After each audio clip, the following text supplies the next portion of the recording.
የተነሳ ይሄ እንቅስቃሴ ወደ ኋላ እንመለስ የሚለው እንቅስቃሴ በ16ኛው ክፍለ ዘመን ቢጀምርም በውስጥ የያዘው ትምህርት ግን የመጽሐፍ ቅዱሳዊ የመጀመሪያው ክፍለ ዘመን ኦኬ ከኮቨናንት አንጻር ምናልባት ወደ ብሉይ ኪዳንም ልንሄድ የምንችልበት ሊሆን ይችላል። ከኮቨናንት አንጻር ማለት ነው። ሶ ፕሮቴስታንቲዝም እንደዚህ ዲፋይን እናድርገው። በ16ኛው ክፍለ ዘመን ኦፍኮርስ የተጀመረ እንቅስቃሴ ነው።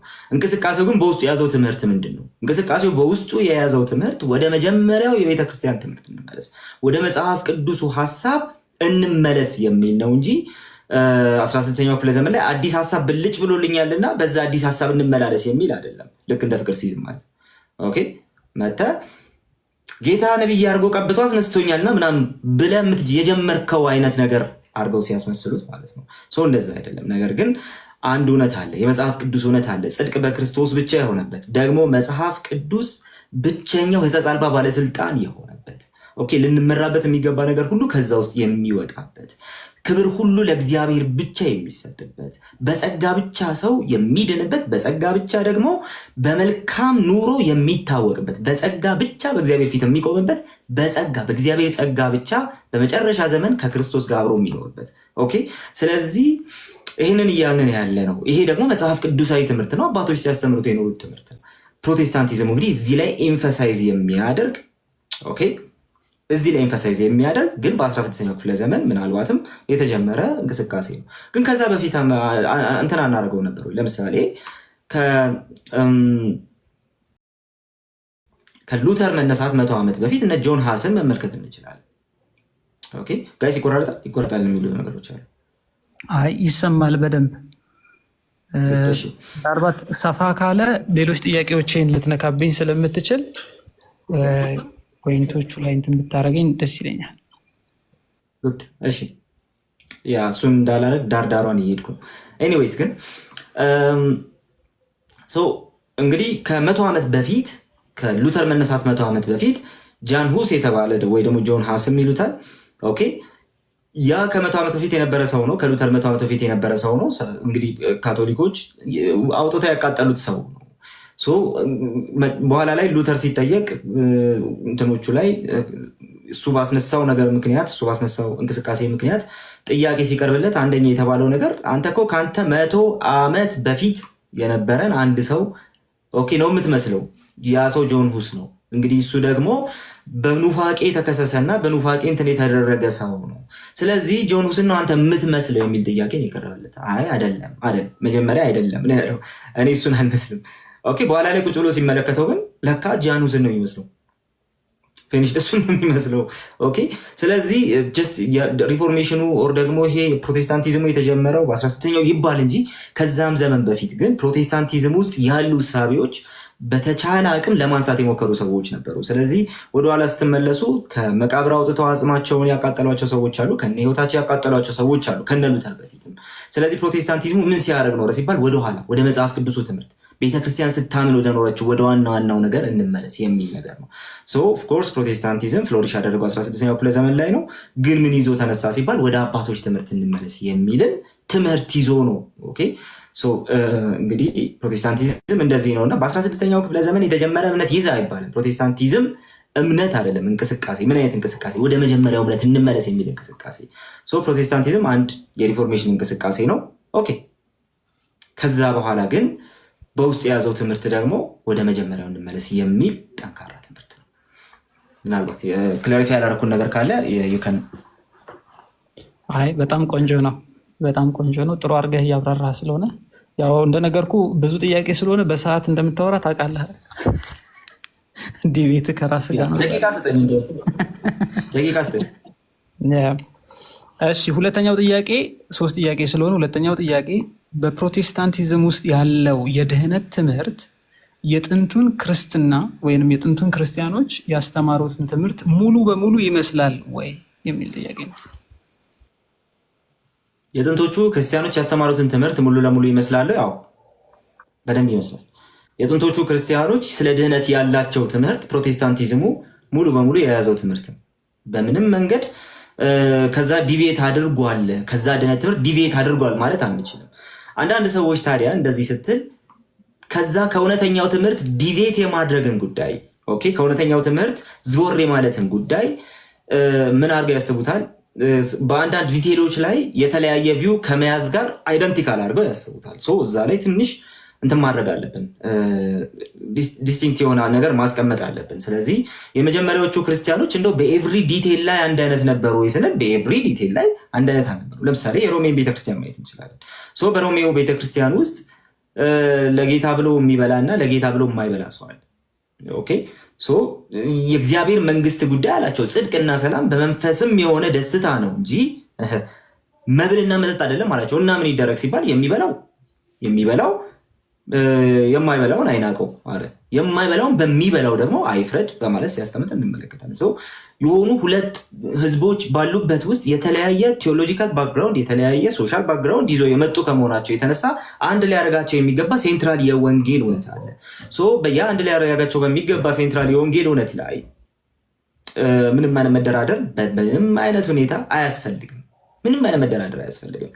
ቀን ወደ ማክበር ስንመጣ ግን አንዳንዱ ቀኑን ለጌታ ብሎ ያከብራል፣ አንዳንዱ ለጌታ ብሎ አያከብሩም። አለቀ። የምግብን የመብላት እና ያለመብላት ቀን የማክበር ያለማክበር ጉዳዮች የቴዎሎጂካል ልዩነት ጉዳዮች ናቸው በመጀመሪያው ክፍለ ዘመን። እንደዚህ አይነት ነገሮችን በተደጋጋሚ ማየት ትችላለህ። ወደ ቤተክርስቲያን ታሪክ ስትመጣ በኤቭሪ ቴዎሎጂካል አስፔክታቸው አንድ ናቸው ማለት አይቻልም።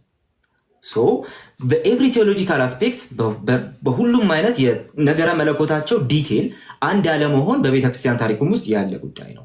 ነገር ግን በሴንትራሉ ማዕከላዊው የወንጌል እውነት ግን በምንም አይነት ሁኔታ ልትለያየ አይገባም። ጌታ ኢየሱስ ክርስቶስ ሞቷል፣ ተሰቅሏል። ተሰቅሎ ሞቷል፣ ደግሞ በሶስተኛው ቀን ተነስቷል፣ ወደ አባቱ አድርጓል፣ ሊወስደን ተመልሶ ይመጣል።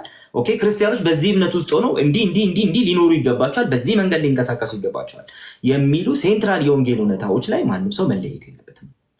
ወደ ውስጥ ስንገባ በደንብ እናየው ይሆናል።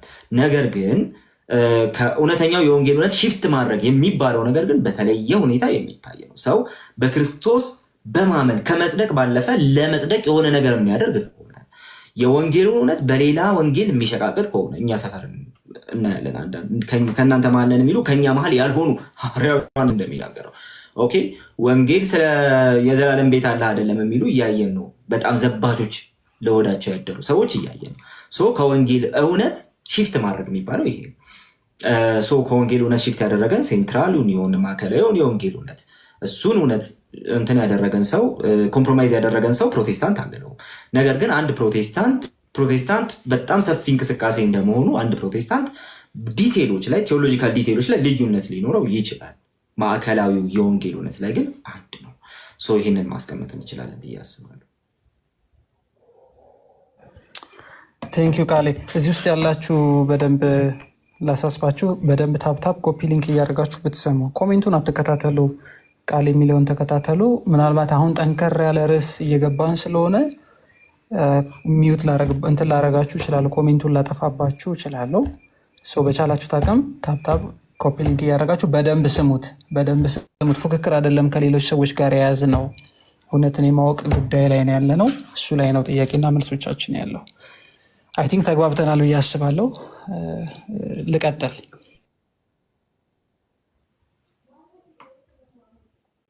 አሁን ሀሳባችን ወደ መጀመሪያው ትምህርት ወደ ጥንቱ እምነት የመጀመሪያው ክፍለ ዘመን ላይ ወደ ነበረው ወደዛ ትምህርት እንመለስ ነው አይደለ? አጭሩ ሀሳባችን።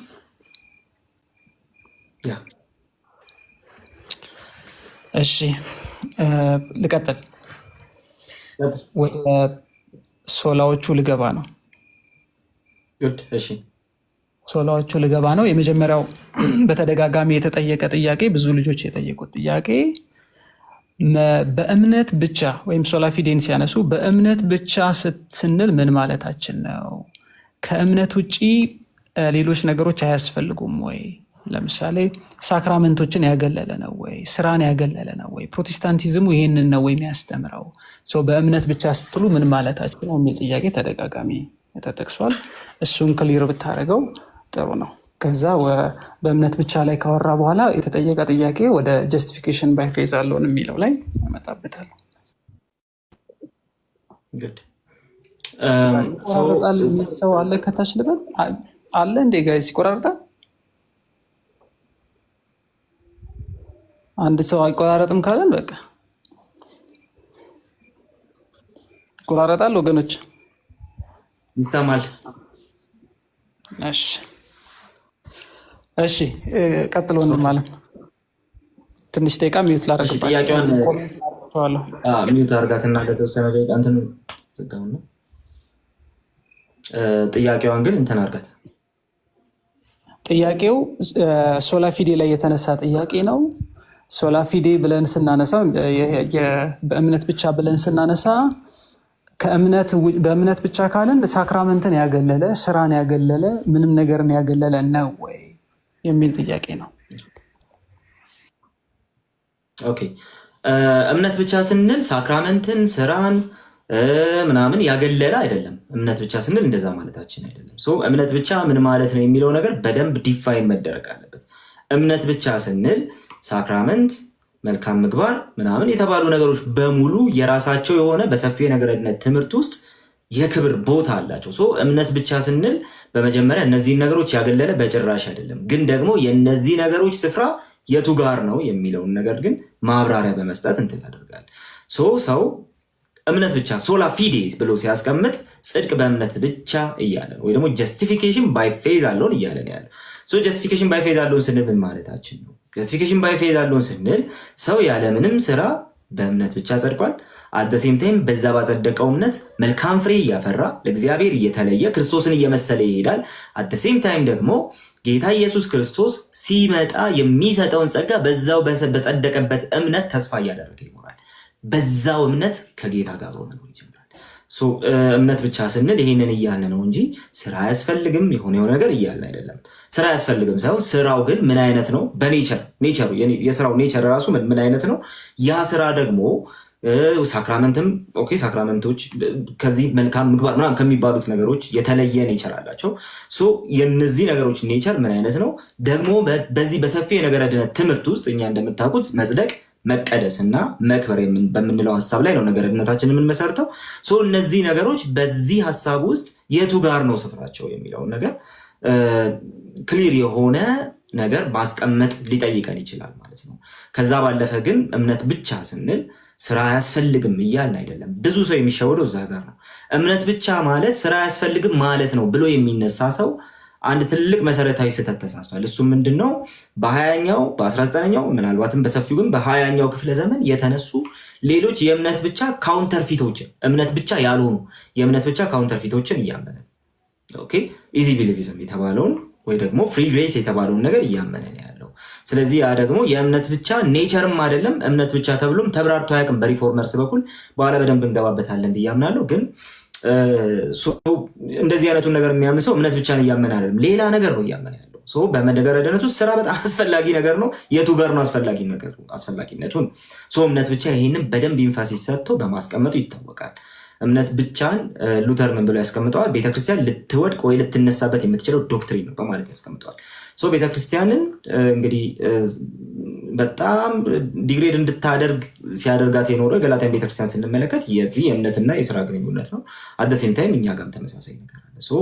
እምነት ብቻን በዚህ መንገድ መረዳቱ ጥሩ ነው። ስራ አያስፈልግም አይልም፣ ሳክራመንት አያስፈልግም አይልም። ግን በዚህ በሰፊ የነገርነት ትምህርት ውስጥ እነዚህ ነገሮች ስፍራቸው የቱ ጋር ነው የሚለውን ነገር ኤንፋሲስ ሰጥቶ ይሰራል ማለት ነው። ቴንኪው ቃሊ። ልቀጥል። ጀስቲፊኬሽን ባይ ፌዝ አለውን ጽድቅ በእምነት ብቻ ስንል ምን ማለት ነው? እኛ ጀስቲፊኬሽን ባይ ፌዝ አለውን ስንል ሳልቬሽን ባይ ፌዝ አለውን ማለታችን ነው ወይ? እነዚህን ሁለቱ ብዙ ሰዎች ሚስ የሚያደርጉት ፖይንት ማለት ጀስቲፊኬሽን ባይ ፌዝ አለውን ሲባልና በእምነት እጸድቃለሁ ወይም በእምነት ጸድቅ ያለውና ጽድቅ በእምነት ነው ምለው በእምነት ብቻ ነው ምለውንና ደግሞ በእምነት ብቻ ነው ምድነው ሌላ ነገር አያስፈልግም የሚል ትምህርት አለ ወይ ፕሮቴስታንቲዝም ውስጥ? እነዚህን ሁለቱን በደንብ ክሊር እንድታደርገው ብዙ ሰዎች አንስተውታል። ቅድም እንዳልኩት ነው ይሄ ነገር በሁለት መንገድ ይነሳል። የመጀመሪያው የእምነት ብቻ ከሳሾች የሚያነሱት ነገር አለ። እንደ አጋጣሚ ሆኖ አንድ በጣም ስለኔ የሚጨነቅ ኦርቶዶክሳዊ ወዳጄ አንድ መጽሐፍ ሰጠኝና ይህም መጽሐፍ አንብቦ፣ ምክንያቱም ይህም ካነበብክ በኋላ ፕሮቴስታንት ሆነ መቀጠል አትችልም ማለት። እሺ ብዬ ተቀበልኩት። ገና እምነት ብቻ የሚለውን ሀሳብ ከፍቼ ማንበብ ስጀምር ይህን መጽሐፍ አንብቤ ከፕሮቴስታንትነት ወጥቼ ኦርቶዶክስ መሆን እንደማልችል አወቅኩት። ገና ማንበብ ስጀምር አወቅኩት። ምክንያቱም ሚስ ሪፕሬዘንት አድርጎታል። ሊበሏት የፈለጓትን አሞራ ጅግሯ ይሏታል እንደሚባለው የሶላ ፊዴ ከሳሾች የሶላዎችን የሚከሱ ሰዎች የሚሰጡት ስያሜ አለ። እሱ ምንድነው? እምነት ብቻ ማለት ስራ የሚባል ነገር አያስፈልግም ማለት ነው ወደሚለው ሀሳብ ማለት ነው። እምነት ብቻ ማለት ስራ የሚባል ነገር አያስፈልግም ማለት ስለሆነ በፕሮቴስታንታውያኑ አረዳድ መሰረት እነዚህ ሰዎች ሙሉ በሙሉ ከእግዚአብሔር መንግስት የወጡ አጋንንታዊ የሆነ ትምህርት የሚያስተምሩ ሰዎች ናቸው ወደሚል ክስ ይወስዱታል ማለት ነው። እንግዲህ እነሱ እንዲል የሚፈልጉትን ነገር እያስቀመጡ ነው። ሁለተኛው ነገር ግን አብዛኛው ሰው እምነት ብቻ ስንል ምን ማለት እንደሆነ ከፕሮቴስታንቱ ሳይድም ብዙ ሰው የሚረዳ አይመስልም። ያንን ክሊር አድርጎ ማረፍ ጥሩ ነው ብዬ አስባለሁ። ለምሳሌ ጀስቲፊኬሽን ባይ ፌዝ አለውን እንጂ ሳንክቲፊኬሽን ባይ ፌዝ አለውን ምናምን እያልን አይደለም። እኛ እንደዛ እያልን አይደለም። ጀስቲፊኬሽን ባይ ፌዝ አለውን ጽድቅ በእምነት ብቻ እያል ነው። ስለዚህ ጽድቅ ምንድን ነው? በእምነት ብቻ ስንል ምን እያል ነው የሚለውን ነገር ማስቀመጥ ያስፈልጋል። መጀመሪያ በደንብ ዲስቲንክት አድርጎ ማስቀመጥ የሚያስፈልገው እሱ ነው። እንግዲህ ጽድቅ በእምነት ብቻ ስንል እንግዲህ ሉተር እንግዲህ ሮሜ 3 ላይ ያለውን ሐሳብ ሮሜ 4 ላይ ያለውን ሐሳብ ያነሳል። ሉተር ሮሜ 4 ላይ ያለውን ሐሳብ ሲያነሳ ሰው ያለ ሕግ ስራ በእምነቱ እንዲጸድቅ እናምናለን የሚለውን የጳውሎስን ንግግር ያስቀምጠዋል ማለት ነው። ሰው ያለ ሕግ ስራ በእምነቱ እንዲጸድቅ እናምናለን፣ አለቀ። ስለዚህ እምነት ብቻ የሚለውን ብቻ የምትለውን ቃል ከየት አመጣችኋት የሚሉ ሰዎች ስላሉ ብቻ የምትለው ቃል የመጣችው ኮንቴክስቹዋሊ በዚህ መንገድ ሉተር ሲያስቀምጠው በዚህ መንገድ ያስቀምጠዋል። በቃ ስራ የሚባል ነገር በጽድቅ ውስጥ አያስፈልግም፣ ወይ ደግሞ ስራ የሚባል ነገር ጽድቅን በተመለከተ በጭራሽ አይገባም የሚል ሀሳብ። ስለዚህ ሰው ያለ ሕግ ስራ በእምነቱ እንዲጸድቅ እናምናለን ሲል ሐዋርያው ጳውሎስ ይህን እያለ ነው ያለው። እምነት ብቻ ነው የሚያጸድቀን እያለ ነው ያለው። በእግዚአብሔር ፊት በመጀመሪያ ልንታይ ስንመጣ ልንታይበት የምንችለው ስራ የለንም እያልን ነው በማለት ይናገራል። ስለዚህ እምነት ብቻ ስንል ይሄን እያልን ነው። የመጀመሪያው መረሳት የሌለበት ነገር ይሄን እያልን ነው። ወደ ብሮደር ኮንቴክስቱ መጣ ነው። ግን ደግሞ እምነት ብቻ የሚለውን ሀሳብ አንድ ሰው እንደው እንትን ለማድረግ ከፈለገ ማብራራት ከፈለገ መጀመሪያ ማየት ያለበት ስራ አያስፈልግም የተባለው የቱ ጋር ነው የሚለው። ስራ አያስፈልግም የተባለው ጽድቅ ላይ ነው። ስለዚህ አንድ ሰው በእግዚአብሔር ፊት ለመጽደቅ ምንም የሚሰራው ስራ የለውም ነው። ሉተርም ካልቪንም ሌሎች ሪፎርመርስም በጣም በትኩረት እንትን ያደረጉት ነገር እሱ ነው። ጽድቅ ኔቸሩ ምንድን ነው? ይህ በጣም ጥሩ ጥያቄ ስለሆነ በደንብ እንድትከታተሉ ትፈልጋለሁ። ጽድቅ ኔቸሩ ምንድን ነው? ጽድቅ ሌጋል ተርም ነው፣ የህግ ቋንቋ ነው። በእነሱ ዘመን የህግ ቋንቋ ነው። ያ የህግ ቋንቋ ደግሞ ምንድን ነው ሲባል አንድ ሰው ፍርድ ቤት ቆሞ ፍርድ ቤቱ ካስቀመጠው ሞራል ስታንዳርድ በታች ካልሆነ ዲካዮሲኒ ነው፣ ወይ ደግሞ ይሄ ጻድቅ ነው የሚለው ሀሳብ በእኛ አማርኛ ማለት ነው። ከዛ ካስቀመጠው ስታንዳርድ በታች አለመሆኑ ከዛ ሞራል ስታንዳርድ በታች አለመሆኑ ተመስክሮለት ሲወጣ ማለት ነው። ስለዚህ በተከሰሰበት ወንጀል ከዛ ፍርድ ቤቱ ካስቀመጠው ስታንዳርድ በታች ሆኖ ካልተገኘ በቃ ሂስ ዲካዮሲኒ ተብሎ እንትን ያደርጋል። ስለዚህ ራይቸስነስ ወይም ዲካዮሲኒ የምንለው ነገር ይሄን ነው። ጽድቅ የምንለው ነገር ይሄን የሚያሳይ ነው። በእግዚአብሔር ፊት አንድ ሰው ቀርቦ በቃ አንተ ሕጸጽ አልባ ኃጢአት የሌለብህ ምናምን ተብሎ ሊወጣ ይችላል ወይ? እነ ካልቪን የሚያስቀምጡትን ነገር እዛ ጋር ማስቀመጥ ያስፈልጋል ብዬ አስባለሁ። አንድ ሰው በዛ መንገድ ሊወጣ አይችልም። በምንም አይነት ሁኔታ በዛ መንገድ በእግዚአብሔር ፊት ቆሞ ሊወጣ አይችልም። እና ካልቪን ሲያስቀምጥ ያንን ነገር ምን ይላል መሰላችሁ? እግዚአብሔር አንተን እግዚአብሔር ጻድቅ እንዲልህ መጀመሪያ ምን ያስፈልጋል? ፐርፌክት የሆነ ኦቤዲየንስ ያስፈልጋል። በምንም አይነት ሁኔታ የማያመቻምች በጣም ፐርፌክት የሆነ መታዘዝ ያስፈልጋል። እግዚአብሔር ሊያይህ የሚችለው በዛ መንገድ ብቻ ነው። እግዚአብሔር ፊት ጻድቅ መባል ትፈልጋለህ? አዎ። ፐርፌክት የሆነ ኦቤዲየንስ ያስፈልጋል። ኦቤዲየንስ ያስፈልጋል። መታዘዝ ያስፈልጋል። እግዚአብሔርም ሙሉ በሙሉ መታዘዝ ያስፈልጋል። ማስደሰት ያስፈልጋል። ስለዚህ አንድ ሰው በእግዚአብሔር የፍርድ ወንበር ፊት ቆሞ ያን ማድረግ ይችላል? አይችልም። ስለዚህ እግዚአብሔር ያዘጋጀው አንድ መንገድ አለ። ያ መንገድ ደግሞ ያንን ሙሉ በሙሉ ፈጽሞ ፐርፌክትሊ የእግዚአብሔርን ያንን ስታንዳርድ ፈጽሞ እግዚአብሔርን ያስደሰተ አንድ አለ። እሱም ስለ ኃጢአት የሞተው ጌታ ኢየሱስ ክርስቶስ። ስለዚህ አንድ ሰው ለመጽደቅ ምን ማድረግ አለበት ሲባል እሱ ፐርፌክትሊ ኦቤዲየንት መሆን ስለማይችል የእሱን ሞት የሞተለት የእሱን ኃጢአት የተሸከመለት ኃጢአቱን ተሸክሞ በመስቀል ላይ የተንጠለጠለለት ኢየሱስ ክርስቶስን በፍጹም ልቡ ኮንቪንስድ ሆኖ ማመን ያስፈልገዋል። ስለዚህ እንግዲህ እምነት ብቻ ምናምን ስንል በጣም ስለ እምነት እንግዲህ ሪፎርመርስ የነበራቸውን ሀሳብ ስለ እምነት የነበራቸውን እይታ በጣም ማየት አለብን ብዬ አስባለሁ። ስለ እምነት እየተባለ ያለው ነገር ይሄ ነው። እግዚአብሔር ምን ያህል እንደሚወድ ኮንቪንስድ መሆን አለ። አምኛለሁ አይነት አይደለም። ይሄ ፕሮፌሽን ጉዳይ አይደለም። ፕሮፌስ አድርጌዋለሁ አይነት ሀሳብ አይደለም። ከዛም ያልፍ ነገር ነው። ኦኬ እሱ ምንድን ነው ስትል በጌታ በኢየሱስ ክርስቶስ የተገኘውን ያንን የድህነት መንገድ እግዚአብሔር ምን ያህል እንደወደደ ስለ ኃጢአት ጌታ ኢየሱስ ክርስቶስን አሳልፎ እንዴት እንደሰጠው የእግዚአብሔር ፍቅር ምን ያህል ታላቅ እንደሆነ እግዚአብሔር ሰውን ወዶ ምን ያህል ርቀት እንደሄደ እሱን ለማዳን በጣም ኮንቪንስድ ሆኖ ሙሉ በሙሉ ኮንቪንስድ ሆኖ ማመን አለበት አንድ ሰው። የእግዚአብሔር ፍቅር ሙሉ በሙሉ ሊገባው ይገባል። እግዚአብሔር እኛን ወዶ ምን ያህል ርቀት እንደሄደ ሊገባን ይገባል። ምን ያህል ርቀት ሄደ ሲባል ስለኛ ልጁን አሳልፎ ሰጠ። ኦኬ እግዚአብሔር እኛን ወዶ የሄደው ርቀት እዚህ ድረስ ነው። በጣም ድንቅ የሆነ ፍቅር ነው የፈሰሰልን። ያንን ፍቅር ሊረዳው ይገባል። ኮንቪንስድ ሊሆንበት ይገባል። አንድ ሰው በእግዚአብሔር ፊት ቆሞ በእግዚአብሔር ፊት ሆኖ ጻድቅ ተብሎ መውጣት ስለማይችል በገዛ ስራው ጸድቆ መውጣት ስለማይችል አንድ መሆን ያለበት ነገር አለ። እሱ ምንድነው? ስለ ኃጢአቱ የሞተለትን የእግዚአብሔር ስታንዳርድ ሙሉ በሙሉ አሟልቶ በፍጹም መታዘዙ በፍጹም እግዚአብሔርን አባቱን መታዘዝን ኦኬ ያሳየ ኢየሱስ ክርስቶስ አለ። የእግዚአብሔር ልጅ በሱ ማመን የዘላለም ሕይወት እንደሚያሰጥ ማመን አለበት። ያ ሰው በዚህ እምነት ውስጥ ሲሆን እግዚአብሔር የልጁን ጽድቅ ኢምፒዩት ያደርገዋል። ስለዚህ ሰው እምነቱ ጽድቅ ሆኖ ስለተቆጠረለት ነው ጻድቅ የሚባለው እንጂ በእግዚአብሔር ፍርድ ወንበር ፊት ቆሞ በምንም አይነት ሁኔታ ከሱ መታዘዝ የተነሳ አይደለም። ስለዚህ እግዚአብሔርን ያስደሰተ አንድ አለ፣ እሱም ኢየሱስ ክርስቶስ ነው። ኦኬ በገዛ የተጠበቀበትን ሁሉ ሰርቶ ጌታ አባቱን ያስደሰተዋል። ስለዚህ በዛ ጌታ ማመን የዘላለም ሕይወት ያሰጣል የሚለውን ሙሉ በሙሉ ኮንቪንስ ልትሆንበት ይገባል። ሰው በዚህ አይነቱ ሜንታሊቲ በእግዚአብሔር ፊት ሲቆም ኦኬ እግዚአብሔር የልጁን ጽድቅ ኦኬ ይቆጥርለታል። የእግዚአብሔር ጽድቅ ነው የሚቆጠርልን እንጂ የኛ ጽድቅ አይደለም። ጻድቅ ሆነን ተገኝተን አይደለም። አምነን ራሱ እምነታችንን እምነታችን ራሱ ጻድቅ አድርጎን ምናምን አይደለም።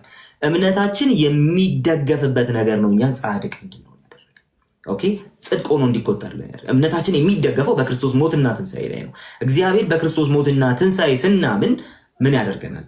ያ እንዳልኳችሁ አንድ ዳኛ ፍርድ ቤት ሄዶ ቆሞ አንድ ወንጀለኛ ዳኛው መጥቶ ሰውየው ጻድቅ አድርጎ አይልከውም አይደል? ጻድቅ አድርጎ አይልከውም ወይ ወንጀለኛ አድርጎ አያስገባውም። ምንድነው የሚያደርገው ሲባል ቤዝድ ኦን ኤቪደንስ በቀረበለት ኤቪደንስ ሰውየው ከዛ ወንጀል ነፃ ነው አይደለም የሚለውን ይመረምራል። የምርመራው ውጤት በሚያሳየው መንገድ ይሄ ሰው ጻድቅ ነው ብሎ ወር ደግሞ ይሄ ሰው በእኛ ቋንቋ እናድርገውና ይሄ ሰው ወንጀለኛ አይደለም ብሎ ይልከዋል በቀረበለት ማስረጃ ልክ፣ ወይ ደግሞ ይሄ ሰው ወንጀለኛ ነው ብሎ በቀረበለት ማስረጃ ልክ ዲክሌር ያደርገዋል። ስለዚህ ያ ሌጋል ዲክላሬሽን ለኛ ምን ሆነ ማለት ነው? ኢየሱስ ክርስቶስ ከሰራው የመስቀል ስራ የተነሳ እግዚአብሔር ዲክሌር አደረገን። በእምነታችን ብቻ ከኛ ምንም አይነት ነገር ሳይጠብቅ በእምነታችን ብቻ ጻድቃን ናቸው አለ። ኦኬ ከኃጢአት ነፃ ናቸው ብሎ ተናገረ። ንጹሃን ናቸው፣ የዘላለም ሕይወት አግኝተዋል፣ ቤተሰብ ሆነዋል ብሎ ተናገረ። ከክርስቶስ ጋር መተባበር ተጀመረ። በእምነታችን እግዚአብሔር አጸደቀን ወር ደግሞ ጻድቅ አድርጎ ቆጠረን። ዩኒየን ዊዝ ክራይስት የሚባል ቴክኒካል ቋንቋ አለው። ከክርስቶስ ጋር መተባበር ጀመረን በእምነታችን ብቻ። ኦኬ ስለዚህ ይሄ ጽድቅ በእምነት ብቻ ብለን የምንጠራው የመጀመሪያው ስቴጅ ይሄ ነው። ስለዚህ ሰው በእግዚአብሔር ፊት ለመቆም የሚያደርገው ምንም አይነት ህግ ስራ የለም። ምንም አይነት ከእኔ ብሎ ሊያደርገው የሚችለው መልካም ነገር የለም። ኦኬ ካልቪን ሲያስቀምጠው በስራ ከምትጸድቅ ከሆነ አለ ሰው ሁል ጊዜ ፍጹም ቅዱስ ሊሆን አይችልም። በውስጡ የሆነ ሰይጣናዊ ሐሳብ አለ። ስለዚህ አንድ ሰው በስራው ሊጸድቅ ከመጣ ኃጢአት በሰራ ጊዜ ምን ያደርጋል? ከእግዚአብሔር ጋር ያለውን ሪሌሽንሺፕ ሙሉ በሙሉ ይቆርጣል። ስለዚህ ያ ጽድቅ ከእግዚአብሔር ጋር ያለንን ሪሌሽንሺፕ ኦኬ ስታብሊሽ ያደረግንበት ነው። በምን? በእምነት ብቻ በክርስቶስ በተሰራልን ነገር እግዚአብሔር ጻድቅ አድርጎ ስለቆጠረን። ስለዚህ የማይነቃነቅ ዋስትና አለን ጻድቅ ለመሆናችን። ስለዚህ ጻድቅ ነኝ እኔ ምናምን ብዬ ስዘምር የራሴን የጽድቅ ስራ እያሰብኩ አይደለም። በክርስቶስ የተቆጠረልኝን በክርስቶስ ፍጹም መታዘዝ የተገኘውን ያ የክርስቶስ ፍጹም መታዘዝ ደግሞ ለእኔ ስለተቆጠረልኝ ያንን ጽድቅ ብዬ እጠራዋለሁ። ይህን ጽድቅ ብዬ እጠራዋለሁ። ካልሆነ ግን በስራዬ እጸድቃለሁ የምል ከሆነ ኃጢአት ውስጥ ስገባ ጽድቄ እየተደመሰሰ ነው። መልሼ ንስሐ ስገባ እንደገና እየጸደቅኩ ነው። የሆነ ኃጢአት ስሰራ ጽድቄ መልሶ እየጠፋ ነው። ከዛስ ደግሞ እንትን እያደረጉ እንደዛ አይደለም። ነገር ግን ያመንኩት ያ እምነት በእግዚአብሔር ፊት ጻድቅ እንደሆንኩኝ አስቆጥሮኛልና ያን ነው ስለ ጽድቅ የምናነሳው። እንደው አንዳንድ የመጽሐፍ ቅዱስ ክፍሎችን ብናይ ምን ይመስላል? በጣም ጥሩ ሀሳብ ስለሆነ መጽሐፍ ቅዱስ ክፍሎችን ብናይ ምን ይመስላል? በጣም አሪፍ ነው። ከዚሁ ጋር አገናኝተህ ምናልባት ከኦርቶዶክሱ ጋር ስላለው ልዩነት ትላንትናም አንድ ፕሮግራም ላይ ነበርንና ይሄ አሁን ጀስቲፊኬሽን ባይ ፌዝ አለውን የምትሉት ከሆነ እኛም ጋር አለ ይሄ ትምህርት አይነት ነገር ሰምቻለሁ። ነገር ግን በእምነት ብቻ ነው፣ ሌላ ነገር አያስፈልግም፣ እስከ መጨረሻው በእምነት ብቻ ነው፣ ወይም ሳክራመንትን ያገለለ ወይም ሳክራመንት አንዴ ተደርጎ ወይም ጸጋ ማንቀበልባቸው ናቸው ብላችሁ የምታስቡ ከሆነ ነው ጭቅጭቃችን ሲሉ ሰምቻለሁ። እና ከሮሜ ምዕራፍ 1 ጋር ሮሜ ምዕራፍ 1 ላይ እንግዲህ ጳውሎስ አሕዛብን በደንብ ይከሳል ኃጢአተኛ እንደሆኑ። ሮሜ ምዕራፍ 2 ደግሞ አይሁዳውያንን ይከሳል። እሱን ክስ ከከሰሰ በኋላ አፍም ሁሉ ይዘጋ ዘንድ ዓለም ሁሉ ከእግዚአብሔር ፍርድ በታች ይሆን ዘንድ ሕግ የሚናገረው ሁሉ ከሕግ በታች ላሉት እንዲናገር እናውቃለን። ስለዚህ የሕግ ስራ በመስራት ስጋን የለበሰ ሁሉ በእርሱ ፊት ስለማይጸድቅ ነው፣ ኃጢአት በሕግ ይታወቃልና ይላል እና አይሁዳውያንም ቢሆኑ እኛ አሕዛብ ብንሆንም በእግዚአብሔር ፊት ሁላችንም ተከሰናል፣ በእግዚአብሔር ፊት ቆመናል። ፍርድ ወንበር ላይ ነው ያለው ጌታ፣ እንግዲህ ሊፈርድብን ያለው። ሁላችንም ኃጢአተኞች ነን። በኃጢአታችን ምክንያት ሁላችንም በፍርድ ወንበር ፊት ቆመናል። እዛ ፍርድ ቤት ውስጥ ያለው ወንጀለኛ ሰው ነፃ የሚወጣበት መንገድ ክርስቶስ ኢየሱስ ነው ብሎ አይደለው የመጽሐፍ ቅዱስ የሚነግረን። እዛ ጋር ምን ሰራው ስራ አለ? ያለ ሕግ ስራ ካለ ያለ ስራ ካለ እዛ ጋር ምን ሰራው ስራ ከሌለ ጽድቅ በእምነት ብቻ ነው ማለት ያስችለናል ወይንስ አያስችለንም? ከስራ ጋር ብቻ ነው የሚነሳው ወይንስ ከሳክራመንት ጋር ነው የሚነሳው የሚለውን አያይዘህ እንድትመልስ። ኦኬ፣ እንግዲህ መጽሐፍ ቅዱስንም ስንመለከት ጽድቅን በተመለከተ ሳክራመንትንም ሲያነሳ እንመለከተው። ሳክራመንት የራሱ ስፍራ አለ የምንልበት ምክንያት ይሄ ነው። የሳክራመንት ጉዳይ ኮምፕሌክስ እንደሆነ እናውቃለን። ግን አንድ ሰው ጸድቅ ያለው ብሎ ሳክራመንት አልወስድም ካለ ጸድቃለሁ ወይስ አልጸደቅም፣ እሱ ሌላ ጉዳይ፣ እሱ ሌላ ጥያቄ ነው። ስለዚህ የሳክራመንት ጉዳይ ኮምፕሌክስ አይዲያ ሆኖ እያለ ጳውሎስ ግን መጽደቂያ ብሎ የሚያቀርበው እምነታችንን። ኦኬ፣ ጳውሎስ መጽደቂያ ብሎ የሚያቀርበው እምነታችንን። ኦፍኮርስ በቃ የሕግን ስራ በመስራት የሰው በሕግ ፊት ጻድቅ መሆን አይችልም ማለት ቅድም እያልኩ የነበረው እሱ ነው። ኃጢአት በሕግ ስለሚታወቅ ነው ሲሆነዋል። ኃጢአት በሕግ ስለሚታወቅ አንድ ሰው የሕግ ስራ በመስራት ጻድቅ ሊሆን አይችልም። ጳውሎስ እዛ ውስጥ ብዙ ነገር እያሰበ እያወራ ነው። የመጀመሪያው ነገር የሕግ ስራ ብሎ የጠራቸው ነገሮች አሉ። ኦኬ፣ ኤርጎኖሙ ብሎ የጠራቸው ነገሮች አሉ። የሕግ ስራ ሲል እስራኤላውያን የታዘዟቸውን እነዛን ነገሮች እያነሳ ነው ያለው። ከእስራኤላውያን አንጻር እየተነገረ ያለ ነገር ስለሆነ፣ ነገር ግን ኤፌሶን ላይም ስትመለከት ተመሳሳይ ነገር ጸጋው በእምነት አድኗቸዋልና ከእናንተ አይደለም፣ ማንም እንዳይመካ ከስራ አይደለም ይላቸዋል። ስለዚህ የሕግ ስራን ብቻ ነው እያሰበ እያወራ ያለው ደግሞ ልንል አንችልም። የትኛውም መልካም በእግዚአብሔር ፊት ያቀርበናል፣ ያጸድቀናል ብለን የምናስበውን ነገር በሙሉ ጳውሎስ መንገድ እየዘጋበት ነው ስለ ጽድቅ ሲያነሳ ማለት ነው። ስለዚህ ስለ ጀስቲፊኬሽን ሲነሳ በምንም አይነት ሁኔታ እኛ ራይቸስ መሆን አንችልም፣ ጻድቅ መሆን አንችልም እነዚህን ነገሮች በማድረግ። ለምሳሌ ሮሜ 3 ላይ ስንመለከት ሮሜ 3:21 ጀምሮ እንደዚህ ይላል። ቅድም አንተ ከላይ የሕግን ስራ በመስራት ስጋ የለበሰ ሁሉ በእርሱ ፊት ስለማይጸድቅ ነው ብለሃል። ኃጢአት በሕግ ይታወቃል። ቀጥሎ ግን እንዲህ ይላል፣ አሁን ግን በሕግና በነቢያት የተመሰከረለት የእግዚአብሔር ጽድቅ ያለ ሕግ ተገልጧል። የእግዚአብሔር ጽድቅ ያለምን ተገልጧል? ያለ ሕግ ተገልጧል። ኦኬ፣ እርሱም ማለት አሁን ያለ ሕግ ተገልጧል የሚለው የእስራኤላውያኑን ሕግ ነው የሚያወራው ምናምን ሊባል ይችላል። ቀጥሎ ግን የሚለውን ነገር እንመልከት። እርሱም ለሚያምኑ ሁሉ የሆነ በኢየሱስ ክርስቶስ በማመን የሚገኘው የእግዚአብሔር ጽድቅ ነው፣ ልዩነት የለምና። ኦኬ፣ ስለዚህ ጽድቁ የማን ነው አለ? መጀመሪያ የእግዚአብሔር ነው አለ። ኦኬ፣ እንዴት ነው የሚገኘው አለ? በእርሱ ለሚያምኑ ሁሉ የሆነ ነው፣ በክርስቶስ በማመን የሚገኝ ነው አለ። ጽድቁ የማን ነው? የእናንተ አይደለም፣ የእግዚአብሔር ጽድቅ ነው። የእግዚአብሔር ጽድቅ በክርስቶስ በማመን የሚገኝ ነው።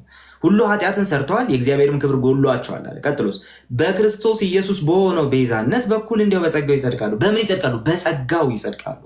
እርሱንም እግዚአብሔር በእምነት የሚገኝ በደሙም የሆነ ማስተሰሪያ አድርጎ አቆመው እያለ ከዛ ሲናገር እንመለከተዋለን ማለት ነው። እንግዲህ ቅድም ያልኩት ሉተር ያነሳው ይሄንን ነው።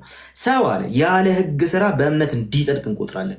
ሰው የሚቆጥረው እንደሚጸድቅ መቁጠር ያለብን እንዴት ነው? ጳውሎስ ሲጠይቅ በእምነት ያለምን ያለ ሕግ ስራ። ኦኬ፣ በእምነት ስትል ግን ምን እያልከን ነው? በእምነት ስል በክርስቶስ የተገኘውን በክርስቶስ ሞትና ትንሣኤ የተገኘውን ያንን ህይወት በሱ በማመን እንደምናገኘው ኦኬ ያንን ኮንቪንስድ ሆነን በእግዚአብሔር ፊት ስንቀርብ ነው። ሲደመር ሳክራመንት ሲደመር ስራ ሲደመር ምናምን እያለ አይደለም ያለው። ግን ደግሞ ጽድቅና ጀስቲፊኬሽን ጽድቅና መቀደስ ከዛ የሳክራመንት ጉዳይ ምናምን በጣም ክሎዝሊ ሪሌትድ ናቸው። ነጥለን ጽድቅን በቃ ከዚህ በኋላ ሌላ ነገር አያስፈልግም ልንል በማንችልበት ደረጃ በዛ ደረጃ በጣም ክሎዝሊ ሪሌትድ ናቸው። ሳክራመንት የራሱ ስፍራ ይኖረዋል። ነገር ግን ስለ ጀስቲፊኬሽን ሁሌ ስናወራ ልብ ልንለው የሚገባን ነገር አለ። ያ ልብ ልንለው የሚገባ ነገር ጽድቅ የሚገኘው በምንድን ነው ሲባል በክርስቶስ ኢየሱስ በማመን ብቻና ብቻ። ያለ ሕግ ስራ በእምነት እንዲጸድቅ እናውቃለን። ሁለት ነገር አለ። ጽድቅን በተመለከተ ሁለት ነገር አለ በጳውሎስ ፊት። በስራ መጽደቅ የሚባል ነገር አለ፣ የሕግ ስራ ብሎ የሚጠራቸው። ከዛ በኋላ ደግሞ በእምነት መጽደቅ የሚባል ነገር አለ። ዜር ኢዝ ኖ ኢን ቢትዊን። ስንጸድቅ የምንጸድቀው በምንድን ነው ሲባል በእምነት። ስንጸድቅ የምንጸድቀው በምንድን ነው? በእምነት። በምን? በክርስቶስ እምነት። የማንን ጽድቅ? የእግዚአብሔር ጽድቅ ተቆጥሮልን ነው። ስለዚህ ያንን በጣም ልብ ብለን ማየት ይጠበቅብናል ብዬ አስባለሁ። ወደ ሮሜ 4 ስንመጣ ተመሳሳይ ነገር እንመለከታለን። እስቲ ሮሜ 4 ደግሞ እንመልከተው። ሮሜ 4:1 ገና ሲጀምር እንግዲህ በስጋ አባታችን የሆነ አብርሃም ምን አገኘ እንላለን እና አብርሃም በስራ ጸድቆ ቢሆን የሚመካበት አለው፣ ነገር ግን በእግዚአብሔር ዘንድ አይደለም። ታዲያ አብርሃም አመነ፣ እምነቱም ጽድቅ ሆኖ ተቆጠረለት። እንግዲህ ለአብርሃም ራሱ ምንድን ነው ፖይንቱ ሲባል አብርሃም ራሱ ጽድቅ ሆኖ የተቆጠረለት እምነቱ ነው ብሎ ይነግረናል። 4:6 ላይ ተመሳሳይ ነገር እናገኛለን። 4:11 ላይ ተመሳሳይ ነገር እናገኛለን። ከዛ በኋላ ደግሞ ሮሜ 10 ላይ ደግሞ እንሂድ። ሮሜ 10 ላይ ስንሄድም ተመሳሳይ ነገር እናገኛለን። እስቲ እናውጣው። ሮሜ 10 ላይ እንዲህ በማለት ጳውሎስ ይናገራል። ቁጥር 4 ላይ ማለት ነው የሚያምኑ ሁሉ ይጸድቁ ዘንድ ክርስቶስ የሕግ ፍጻሜ ነው አለ። ሙሴ ከሕግ የሆነውን ጽድቅ የሚያደርገው እሱ በእርሱ በሕይወት እንዲኖር ጽፏል። ከእምነት የሆነ ጽድቅ ግን እንዲህ ይላል፣ በልብህ ወደ ሰማይ ማን ወደ ሰማይ ይወጣል አትበል፣ ይህ ክርስቶስን ለማውረድ ነው። በልብህ ወደ ጥልቁ ማን ይወርዳል አትበል፣ ይህ ክርስቶስን ከሙታን ለማውጣት ነው። ነገር ግን ምን ይላል? በአፍህ በልብህም ሆኖ ቃሉ ቀርቦልሃል። ይህም የምንሰብከው የእምነት ቃል ነው። ዩሲ ቀጥሎስ ኢየሱስ ክርስቶስ ጌታ እንደሆነ በአፍህ ብትመሰክር፣ እግዚአብሔር ከሙታን እንዳስነሳው በልብ ብታምን ትድናለህ። ከዛስ ሰው በልቡ አምኖ ይጸድቃልና በአፉም መስክሮ ይድናል። ጽድቅ ምንድነው? የልብ ኮንቪክሽን ጉዳይ ነው። ሰው ኮንቪንስድ ሲሆን በክርስቶስ የተሰራለት ስራ የእግዚአብሔርን ፍቅር ምን ያህል እንደሚያስረዳ ኮንቪንስድ ሲሆን ያ እምነቱ ጽድቅ ሆኖ ይቆጠርለታል፣ ጻድቅ ያስብለዋል። ስለዚህ ክርስቶስ የሚያምኑ ሁሉ እንዲጸድቁ ምንድነው አለ? የሕግ ፍጻሜ ነው አለ። ምን አርግ የሚለውን ነገር ሁሉ ኦኬ ትተህ አንድ ነገር ማድረግ ትችላለህ። እሱም በክርስቶስ የማመን ጉዳይ። ስለዚህ ያ ደግሞ በእግዚአብሔር ፊት የእግዚአብሔርን ጽድቅ የሚያሰጥ ጉዳይ ነው። ስለዚህ ስለ ጀስቲፊኬሽን ስናወራ ስራን በጭራሽ ልናስገባ የማይገባበትና የማንችልበት ምክንያት እሱ ነው። ጀስቲፊኬሽን ባይ ፌዝ አለው ማለትም እሱ ነው። ስራ አያስፈልግም ስንል ምን ላይ አያስፈልግም? ጽድቅ ላይ አያስፈልግም። ጽድቅ ላይ አያስፈልግም። በምንም አይነት ሁኔታ ጽድቅ ላይ የምናደርገው ነገር የለም። ለመጽደቅ በእግዚአብሔር ፊት ለመታየት ከእግዚአብሔር ጋር የመጀመሪያውን ያንን ንክኪ ለማድረግ የምንሰራው ስራ የለም። ምንድነው ማድረግ ያለብን? ማመን፣ በክርስቶስ ኢየሱስ ማመን፣ ያንን የልብ ኮንቪክሽን ማምጣት። ማመን ሲባል አምኛለሁ ብሎ ፕሮፌስ ከማድረግ ያለፈ ያ ትልቁ ኮንቪክሽን በውስጣችን መኖር ያለበት ኮንቪክሽን፣ ያ የእግዚአብሔርን ታላቅ ፍቅር ሊያሳስበን የሚችል ኮንቪክሽን፣ ያ ነው ጽድቅ ሊያመጣ የሚችለው የእግዚአብሔርን ጽድቅ ለእኛ ሊያሰጥ የሚችለው። ኢምፒውትድ የሆነ ጽድቅ ነው ኦኬ የምንቀበለው። በክርስቶስ የተሰራው ስራ ኦኬ ተቆጥሮልን ነው ጻድቅ ያስባለን እንጂ በእምነት ስንቀበለው ማለት ነው እኛ ባደረግነው ነገር አይደለም። ይሄ በጣም ወሳኝ ጉዳይ ነው ብዬ አስባለሁ። ስለ ጽድቅ ሲነሳ ስለ ጀስቲፊኬሽን ስራ እናስገባም የምንልበት ምክንያት እሱ ነው። እስቲ አንድ ጥቅስ ልጨምርላችሁና ፊልጵስዩስ 3:9 ላይ ያለው ከዛ በኋላ ሌሎችን መጨመር ካለብንም እንትን እናደርጋለን። ጳውሎስ ስለ ሕግ በሕግ ስለሚገኝ ጽድቅ ብትጠይቁ ያለ ነቀፋ ነበርኩ ማለት ያስቀምጣል። ቀጥሎስ ነገር ግን አለ ለእኔ ረብ የነበረውን ሁሉ ስለ ክርስቶስ እንደ ጉዳት ቆጥሬዋለሁ ይልና፣ አዎ በእውነት ከሁሉ ይልቅ ስለሚበልጥ ስለ ክርስቶስ ኢየሱስ ስለ ጌታዬ እውቀት ነገር ሁሉ ጉዳት እንዲሆን እቆጥራለሁ። ስለ እርሱ ሁሉን ተጎዳው ክርስቶስን አገኝ ዘንድ በክርስቶስ በማመን ያለው ጽድቅ ማለት በእምነት ከእግዚአብሔር ዘንድ ያለው ጽድቅ እንጂ ከሕግ ለኔ ያለው ጽድቅ ሳይሆንልኝ በእርሱ እንድገኝ ሁሉ እንደ ጉድፍ እቆጥራለሁ። በምን ጸደቅ? በክርስቶስ። ከማን ተቀበል? ከእግዚአብሔር። የራስን ጽድቅ አይደለም፣ የእግዚአብሔርን ጽድቅ። እሺ ሁሉን እንደ ጉዳት የሚያስቆጥር የክርስቶስ ፍቅር ሲገባኝ፣ ያ የእግዚአብሔር ፍቅር ሲገባኝ እንደዚህ ሆነ። የእግዚአብሔር ጽድቅ ተቆጠረልኝ። ያንን ጽድቅ አገኘውና ጻድቅ ተባለ። ሁሉን እንደ ጉዳት እንድቆጥር ያደረገኝ እሱ። የሰው ጽድቅ የራሴ የምለው ከእግዚአብሔር ጋር ሪሌሽንሺፕ ለመመስረት የምጠቀመው ምንም ነገር የለኝም። ያ የመጀመሪያው ንክኪ ከእግዚአብሔር ጋር ያለኝ ያ የመጀመሪያው ታይድ የሆንኩበት የታሰርኩበት ከክርስቶስ ጋር ህብረት ያደረኩበት አንድ የሆንኩበት ነገር የእግዚአብሔር የራሱ ጽድቅ ነው። በክርስቶስ በማመን ለእኔ ኢምፒዩት የሆነው ጽድቅ፣ ለእኔ የተሰጠው ጽድቅ። ስለዚህ ያንን ማወቅ በጣም ትልቅ ነገር ነው። ስለ ጽድቅ ስናነሳ ስራ አያስፈልግም የምንልበት ምክንያት እሱ ነው። ሉተር እንዳስቀምጠው በራስ መልካም ነገር ከመጣ ያን መልካም ነገር የሚያፈርስ ኃጢአት ውስጥ በምትገባበት ሰዓት ግንኙነት ሙሉ በሙሉ ይቋረጣል። ከዛ በኋላ እንደገና መልካም ነገር አድርገህ ለመመስረት ትጣጣራለህ። እግዚአብሔር ያን አልሰጠንም። በእምነት እንድንጸድቅ አደረገ። ከእግዚአብሔር ጋር ያ ሪሌሽንሺፕ ተመስርቷል ማለት ነው። ከክርስቶስ ጋር አንድ የሆንበት የመጀመሪያው ጉዳይ ጽድቅ ነው። በዚህ ጉዳይ ላይ ሰው መደራደር የለበትም። ታዲያ ወደ ሳንክቲፊኬሽን ሲመጣ በቃ 100% ስራ የሚያስፈልግበት ጊዜ ይመጣል ማለት ነው። ስራ ስንል ምን አይነት ስራ ነው? ግን ከእምነት የሚመነጭ መታዘዝ ነው። እዛ ላይ በዲፕሊ እንገባበታለን። ይሄኛውን ምናልባት መልሼ ከሆነ ወይ ትንሽ ኑዋንስ አድርጌው ከሆነ ትንሽ በጣም አሪፍ ነው። በጣም አሪፍ ነው። ምናልባት ሮሜ ላይ፣ ገላትያ ላይ፣ ኤፌሶን ላይ እንዲሁም አሁን ያነሳው ፊልጵስዩስ ላይ የሚያወሩት በሙሉ በእምነት ስለመጽደቅ ነው። ያለ ስራ ከስራ አይደለም ካለ በቃ ከስራ አይደለም፣ ምንሰራው ስራ የለም ለመጽደቅ። ስለዚህ ዳስዋይ በእምነት ብቻ የምንለው ማለት ነው። ነገር ግን የብዙዎቹ ሰዎች ጥያቄና በተለይ ደግሞ ከብዙ ኦርቶዶክስ ሰዎች ጋር ሲያወሩ በጣም ጥያቄ የሚሆንባቸው የያዕቆብ መልእክት ላይ ታዲያ ጳውሎስ ያለ ሕግ ስራ ያለ ስራ ከስራ አይደለም በስራ አይደለም በስራ ማንም እንዳይመካ እያለ ጸጋው ነው በእምነት ነው የምትቀበሉት እያለ የያዕቆብ መልእክት ተቃራኒ ይመስላል። ምን ይላል? ሰው በእምነት ብቻ ሳይሆን በስራ እንዲጸድቅ ታያላችሁ ይላል። ስለዚህ እንዴት ነው እነዚህን ነገሮችን የምናስታርቀው? በብዙ መልእክታት ውስጥ ያለ ስራ አይደለም እያለን የያዕቆብ መልእክት ላይ ግን መጥቶ በእምነት ብቻ ሳይሆን ይላል በስራም እንዲጸድቅ ታያላችሁ ይላል።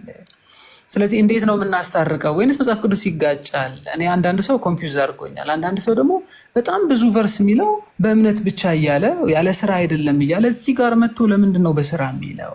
ከያዕቆብ መልእክት ጋር ያለው ነገር እንዴት ነው? አንድ እሱ ከአብርሃም ህይወት ጋር ሲገናኝ ደግሞ አብርሃም አምኖ ጽድቅ ሆኖ የተቆጠረለት ሰርቶ ነው ወይ? መጀመሪያ ተገርዞ ነው ወይ? ምን አድርጎ ነው ጽድቅ ሆኖ የተቆጠረለት የሚል ጥያቄ አብሮ ይነሳ። ምክንያቱም ጳውሎስ እያሳየ ያለው አብርሃም እምነቱ ጽድቅ ሆኖ የተቆጠረለት ሳይሰራ ሳይገረዝ ምንም ሳያደርግ ነው እያለን ነው ጳውሎስ። ስለዚህ ከሱ ጋር የሚገናኝ ነገር አለ ወይ? ወይስ ያዩበት ፔርስፔክቲቭ የተለያየ ነው? ያዕቆብና ጳውሎስ የሚለውን እሱን በደንብ ክሊር እንድታደርግላቸው ፈልጌ ነው። ይሄ ተደጋግሞ ተጠይቋል። ጉድ ያዕቆብና ጳውሎስ አንድ ላይ ተቀምጠው ቢጠየቁ ስለዚህ ጉዳይ በጣም ተስማምተው እናገኛቸዋለን። ለምሮ ተስማምተው የምናገኛቸው ጳውሎስ እየተናገረ ያለው ሰው ወደ እግዚአብሔር ሲቀርብ በቅድሚያ ወደ እግዚአብሔር ሲቀርብ አንድ ኃጢአተኛ ወደ እግዚአብሔር ሲቀርብ በእግዚአብሔር ፊት የሚኖረው ሌጋል ስታንዲንግ ነው እየተናገረ ያለው። ያንን ዲክላሬሽን ነው እየተናገረ ያለው። ስለዚህ አንድ ሰው በእግዚአብሔር ፊት ቆሞ ቀርቦ በቃ አንተ ጻድቅ ነህ ተብሎ ሊወጣ የሚችልበት የራሱ ስራ የለውም። ስለዚህ ኃጢአተኛውን በሚያጸድቅ በእግዚአብሔር ማመን መቻል አለበት፣ ልክ እንደ አብርሃም። ስለዚህ እስካሁን ስናወራ ያ የእግዚአብሔር ጽድቅ ለሱ ተቆጥሮለት ነው የዘላለም ሕይወት አግኝተሃል ተብሎ ዲክሌር የሚደረገው ሰውየው።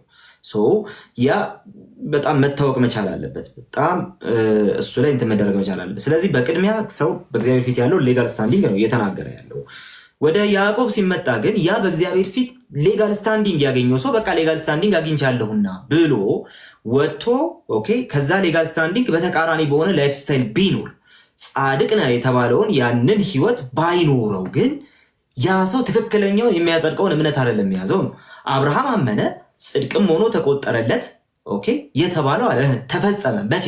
ልጁን በመሰዊያ ላይ ሲያቀርበው አብርሃም አመነ ጽድቅም ሆኖ ተቆጠረለት የተባለው ተፈጸመ። አሁን እዚህ ጋር አንድ ማየት ያለብን ነገር አለ። ኦፍኮርስ እምነት ብቻውን ያጸድቃል። እምነት ብቻውን ያጸድቃል። ነገር ግን ያ የሚያጸድቀው እውነት ብቻውን አይደለም ማለት ማን? ካልቪን። ታዲያ ካልቪን ይህን ሲናገር ምን እያለ ነው? ካልቪን ይህን ሲናገር አብሮ ያመጣው ነገር አለ። እሱ ምንድነው? የፀሐይ ሙቀትንና ብርሃንን አመጣ ማለት ነው። ልክ ፀሐይ ሙቀትና ብርሃን እንደማይነጣጠሉ እንደዛ የፀሐይ ሙቀትና ብርሃኑ ልክ እንደማይነጣጠሉ ልክ እንደዛ ምን ማለታችን ነው? እያልን ያለ ነው እንደዚህ ነው። ካልቪን ራሱ ሲናገረው ማለት ነው። ከፀሐይ ሙቀቱ ይመጣና ሙቀቱ ፀሐይን ምድርን ያሞቃል። ኦኬ ስለዚህ ያ ሙቀት ከፀሐይ ውስጥ የሚወጣ ነው፣ ምድርን እያሞቀ ያለ ሙቀት ነው። ነገር ግን ላይቱ ሳይሆን ሙቀቱ ነው የሚያሞቀው። አት ሴም ታይም ግን ያ ሙቀት አብሮት ምን አለ? ከዛ ፀሐይ የሚወጣ ላይት ደግሞ አለ። ስለዚህ ብርሃኑና ሙቀቱን ልንነጣጥላቸው አንችልም። አሃ ምድርን የሚያሞቀው ሙቀቱ እንጂ ላይቱ ምንም አይሰራ ምናምን ሊባል እንደማይችል እንደዛ ሰው በእምነቱ ጸድቋልና ምንም ስራ አያስፈልገውም ሊባል አይችልም። ምክንያቱም ማለት የሞተ እምነትንና ህያው እምነትን ሊለይ የሚችል ብቸኛው ትልቁ ነገር ምንድነው? የምንገልጠው ስራ ነው። ስለዚህ ያ ስራ በእግዚአብሔር ፊት ሌጋል ስታንዲንግ ለማግኘት የምናደርገው አይደለም። ኦኬ ምንድነው ታዲያ? ያ የጸደቅንበት እምነት እውነትም እውነተኛ እምነት እውነትም ኮንቪክትድ ሆነን ያመነው እምነት እንደሆነ የሚያሳይ ኤቪደንስ ነው። ያ ኤቪደንስ ከሌለ ያ የጸደቅንበት እምነት የሞተ እምነት ነው የሚሆነው። ያዕቆብ እያለ ያለው ነው። ቢቀመጡ ሁለቱም እንደዛ ነው ሊሆን ይችላል። ኖ እኔ በእግዚአብሔር ፊት ስትቀርብ ይሄንን ይዘ ስራ ይዘ ለድሃ ማብላትን ይዘ በቃ ይኸው አጽድቀኝ ምናምን በለው እያልኩ አይደለም ነው የሚለው ያዕቆብም ቢሆን። ታዲያ ምንድን ነው እያልክ ያለው? አብርሃም አመነ ጽድቅም ሆኖ ተቆጠረለት የተባለው መፈጸሙን እየተናገርኩ ያ ፐርፌክት የሆነ እምነት መሆኑን እየተናገርኩ ነው ያለሁት። ፐርፌክት እውነት መሆኑን እየተናገርኩ ነው ያለሁት። ኦኬ ፐርፌክት እውነት ነው። ኦኬ አብርሃም ማመኑ ጄኒዩንሊ ማመኑ የታወቀው በምንድን ነው? ኤቪደንሻሊ ልጁን ሲያቀርበው የዕብራውያን ጸሐፊ እንደሚለው ማለት ነው ዕብራውያን 11 ላይ በደንብ እንደሚያብራራው ሉተርም ካልቪንም ይስማማሉ። ሉተርም ካልቪንም አንድ ሪጀክት የሚያደርጉትና የማይቀበሉት አይዲያ ምን መሰላችሁ? ሰው በእምነቱ ጸድቋል፣ ምንም ስራ አያስፈልገውም። ልክ ነው። ኦኬ ቀጥሎ ግን ስራ የሚባል ነገር ከጽድቅ ሌላ ስራ የሚባል ነገር አያስፈልግም የሚባለውን ነገር ሁለቱም ሪጀክት ያደርጉታል። ሌሎች ሪፎርመሮችም ተመሳሳይ ሪጀክት ያደርጉታል። ስርዓትን ግን ምንድነው ሲባል ከእምነት የሚወጣ መታዘዝ ነው። ያ ከእምነት የሚወጣ መታዘዝ ከሌለ በስተቀር ጀስቲፋይድ ሆኛለሁ ጸድቅ ያለው የሚለው ሰው የእውነት ጸድቆ መሆኑን በሰውም በእግዚአብሔርን ፊት ማሳየት የሚችልበት መንገድ የለም። ያዕቆብ እየተናገረ ያለው ስለሱ ነው። በስራ ስለ መጽደቅ ሲያነሳ እሱን እየተናገረ ነው ያለው። ኦኬ በስራ ስለ መጽደቅ ሲያነሳ እሱን እየተናገረ ነው ያለው። በእግዚአብሔር ፊት ያለውን ሌጋል ስታንዲንግ እየተናገረ ሳይሆን በእምነቱ የጸደቀ እምነቱ ጽድቅ ሆኖ የተቆጠረለት ሰው ግን ያን የጸደቀበትን እምነት እንዴት ነው ፐርፌክት ሊያደርገው የሚችለው? ያን የጸደቀበትን እውነት እንዴት ነው ደግሞ ሊገልጠው የሚችለው የሚለው የተጸደቀበት እውነት የሚገለጥ እውነት ነው። በምን ይገለጣል? በበጎ ምግባር ይገለጣል። ስለዚህ አሁንም ወደ ሪፎርመሮቹ እንሂድና አንድ ሀሳብ ይነሳል። እሱ ምንድነው? አንድ ዛፍ ኦኬ የወይን ዛፍ ለመሆን የግድ የወይን ፍሬ ማብቀል አይጠበቅበትም አይደለ? የወይን ዛፍ ነው የምትሉት የወይን ፍሬ ሲያበቅል አይደለም። የወይን ዛፍ የሆነው የወይን ዛፍ ስለሆነ ነው። ኦኬ የወይን ዛፍነቱ ግን በፍሬው ነው የሚለየው። በሚያወጣው ፍሬ ግን የወይን ዛፍነቱ ይለያል። ኦኬ ስለዚህ ጥሩ ዛፍ ለመሆን ፍሬ ያወጣል ሳይሆን ኦኬ ምንጩ ራሱ ጥሩ ዛፍ መሆኑ በፍሬው ይገለጣል። መጥፎ ዛፍ ለመሆኑ በፍሬው ይገለጣል። ኦኬ ስለዚህ በፍሬው የሚገለጥን ነገር አይ ፍሬው ነው ዛፉን ዛፍ ያደረገው ልንል አንችልም። ነገር ግን ዛፉ እውነተኛ ዛፍ ጥሩ ዛፍ ምናምን መሆኑን ግን በፍሬው ማየት እንችላለን። ይሄ ፍሬውና ዛፉ ተነጣጥለው ዛፍነቱ ኔቸሩ ተነጣጥለው አይታዩም። አት ሴም ታይም ደግሞ መጽደቅና በእምነት ብቻ መጽደቅና ያንን ጽድቅ ደግሞ በስራ መግለጥ ተነጣጥለው የሚታዩ ነገሮች አይደሉም።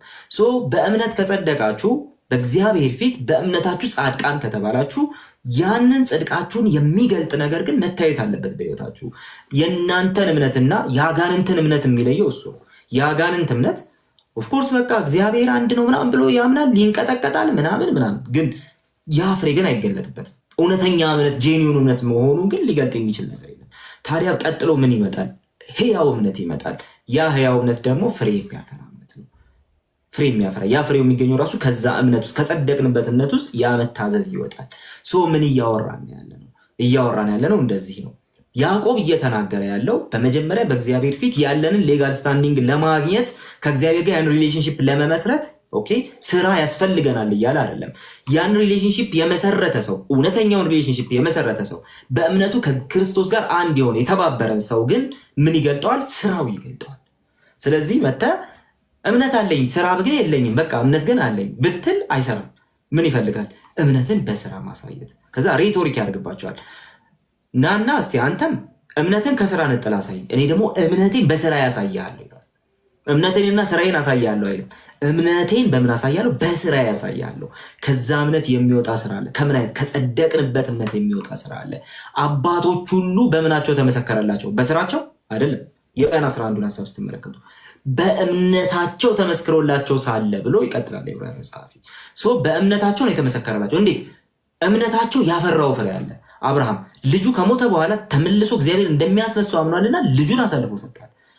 ሙሴ ስለ ክርስቶስ ከእግዚአብሔር ሕዝብ ጋር መከራ መቀበልን መረጠ። ስለዚህ በምን ተመሰከረለት? እምነቱ ተመሰከረለት።